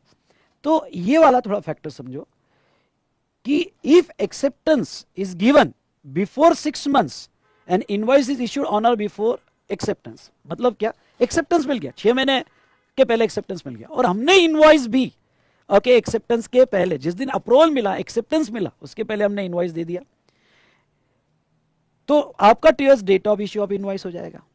2 क्राइटेरिया है, 2 अलग अलग क्राइटेरिया में सोचना कि भाई एक्सेप्टेंस मिला और जिस दिन एक्सेप्टेंस मिला उस दिन हमने इनवॉइस दिया या उसके पहले दिया तो date of issue of invoice, या if acceptance not given before 6 months and invoice is issued on और before the date when 6 months expire, चलो एक्सेप्टेंस नहीं मिला पर 6 महीने कंप्लीट होने के पहले हमने इनवॉइस दे दिया तो date of issue of invoice वही टीएस रहेगा। लेकिन अगर यहां पे if acceptance is given before 6 months but invoice is issued not on और बिफोर द एक्सेप्टेंस, तो लास्ट डेट क्या होगी, ओके यहां पे लास्ट डेट क्या होगी, तो लास्ट डेट होगी डेट ऑफ एक्सेप्टेंस या ओके डेट ऑफ एक्सेप्टेंस, या फिर एक्सेप्टेंस नहीं दिया होगा तो जब 6 मंथ्स कंप्लीट हो जाएंगे। अब देखो मैं सिंपल में मैं समझाना चाहता हूं, दोनों क्राइटेरिया में देखो एक्सेप्टेंस दिया होगा तो फिर मेरा कट ऑफ पॉइंट एक्सेप्टेंस आ जाएगा और एक्सेप्टेंस के पहले इनवॉइस या on the date of acceptance मैंने इनवॉइस दे दिया तो date of issue of invoice. चलो एक्सेप्टेंस नहीं दिया तो 6 मंथ मेरा कट ऑफ पॉइंट आ जाएगा, उसके पहले इनवॉइस दिया तो इनवॉइस। चलो सेकंड एक्सेप्टेंस दिया पर मैंने इनवॉइस एक्सेप्टेंस के वक्त नहीं दिया, मैंने इनवॉइस बाद में दिया तो फिर मेरी लास्ट डेट क्या आ जाएगी, डेट ऑफ एक्सेप्टेंस, क्योंकि एक्सेप्टेंस एक्टिव है तो डेट ऑफ एक्सेप्टेंस। और अगर उसने एक्सेप्टेंस नहीं दिया तो जब मेरे 6 मंथ्स कंप्लीट हो जाएंगे वो टीएस लिया जाएगा। और in this way we have completed this topic and that is time of supply, ठीक है, टाइम ऑफ सप्लाई। तो चलो दोस्तों एक सिंपल सा टॉपिक था, सॉरी ओके एक सिंपल सा टॉपिक था टाइम ऑफ सप्लाई जो हमने यहां पे कंप्लीट किया, डन डन डन डन। तो चलिए सो दोस्तों मैं यही कहूँगा कि आज का सेशन अगर आपको पसंद आएगा तो ज़्यादा से ज़्यादा शेयर करो, जितने स्टूडेंट के साथ आप शेयर करना चाहते हो ओके बेनिफिशियल होगा आप शेयर करो, आपका लाइक करो जरूर करना, कमेंट भी दीजिएगा। और दोस्तों मैं आपको ये बताऊँ कि यस ये मैं जस्ट आपके इन्फॉर्मेशन के लिए बता रहा हूँ कि आप अपने जूनियर को बता सके कि आने वाला जो भी नया बैच रहेगा उसमें बहुत सारी चीज़ें ओके यहाँ पे हम नई लेके आएंगे। ओके आपको तो मैंने अच्छे से पढ़ाया है लेकिन आने वाली बैच जो भी आएगी 4 नवंबर या मई 26 के लिए तो उसमें बहुत सारा ओके नई चीज़ें लेके आएंगे। बस जुड़े रहना और अपने जूनियर्स को एडवाइस देते रहना। Thank you so much.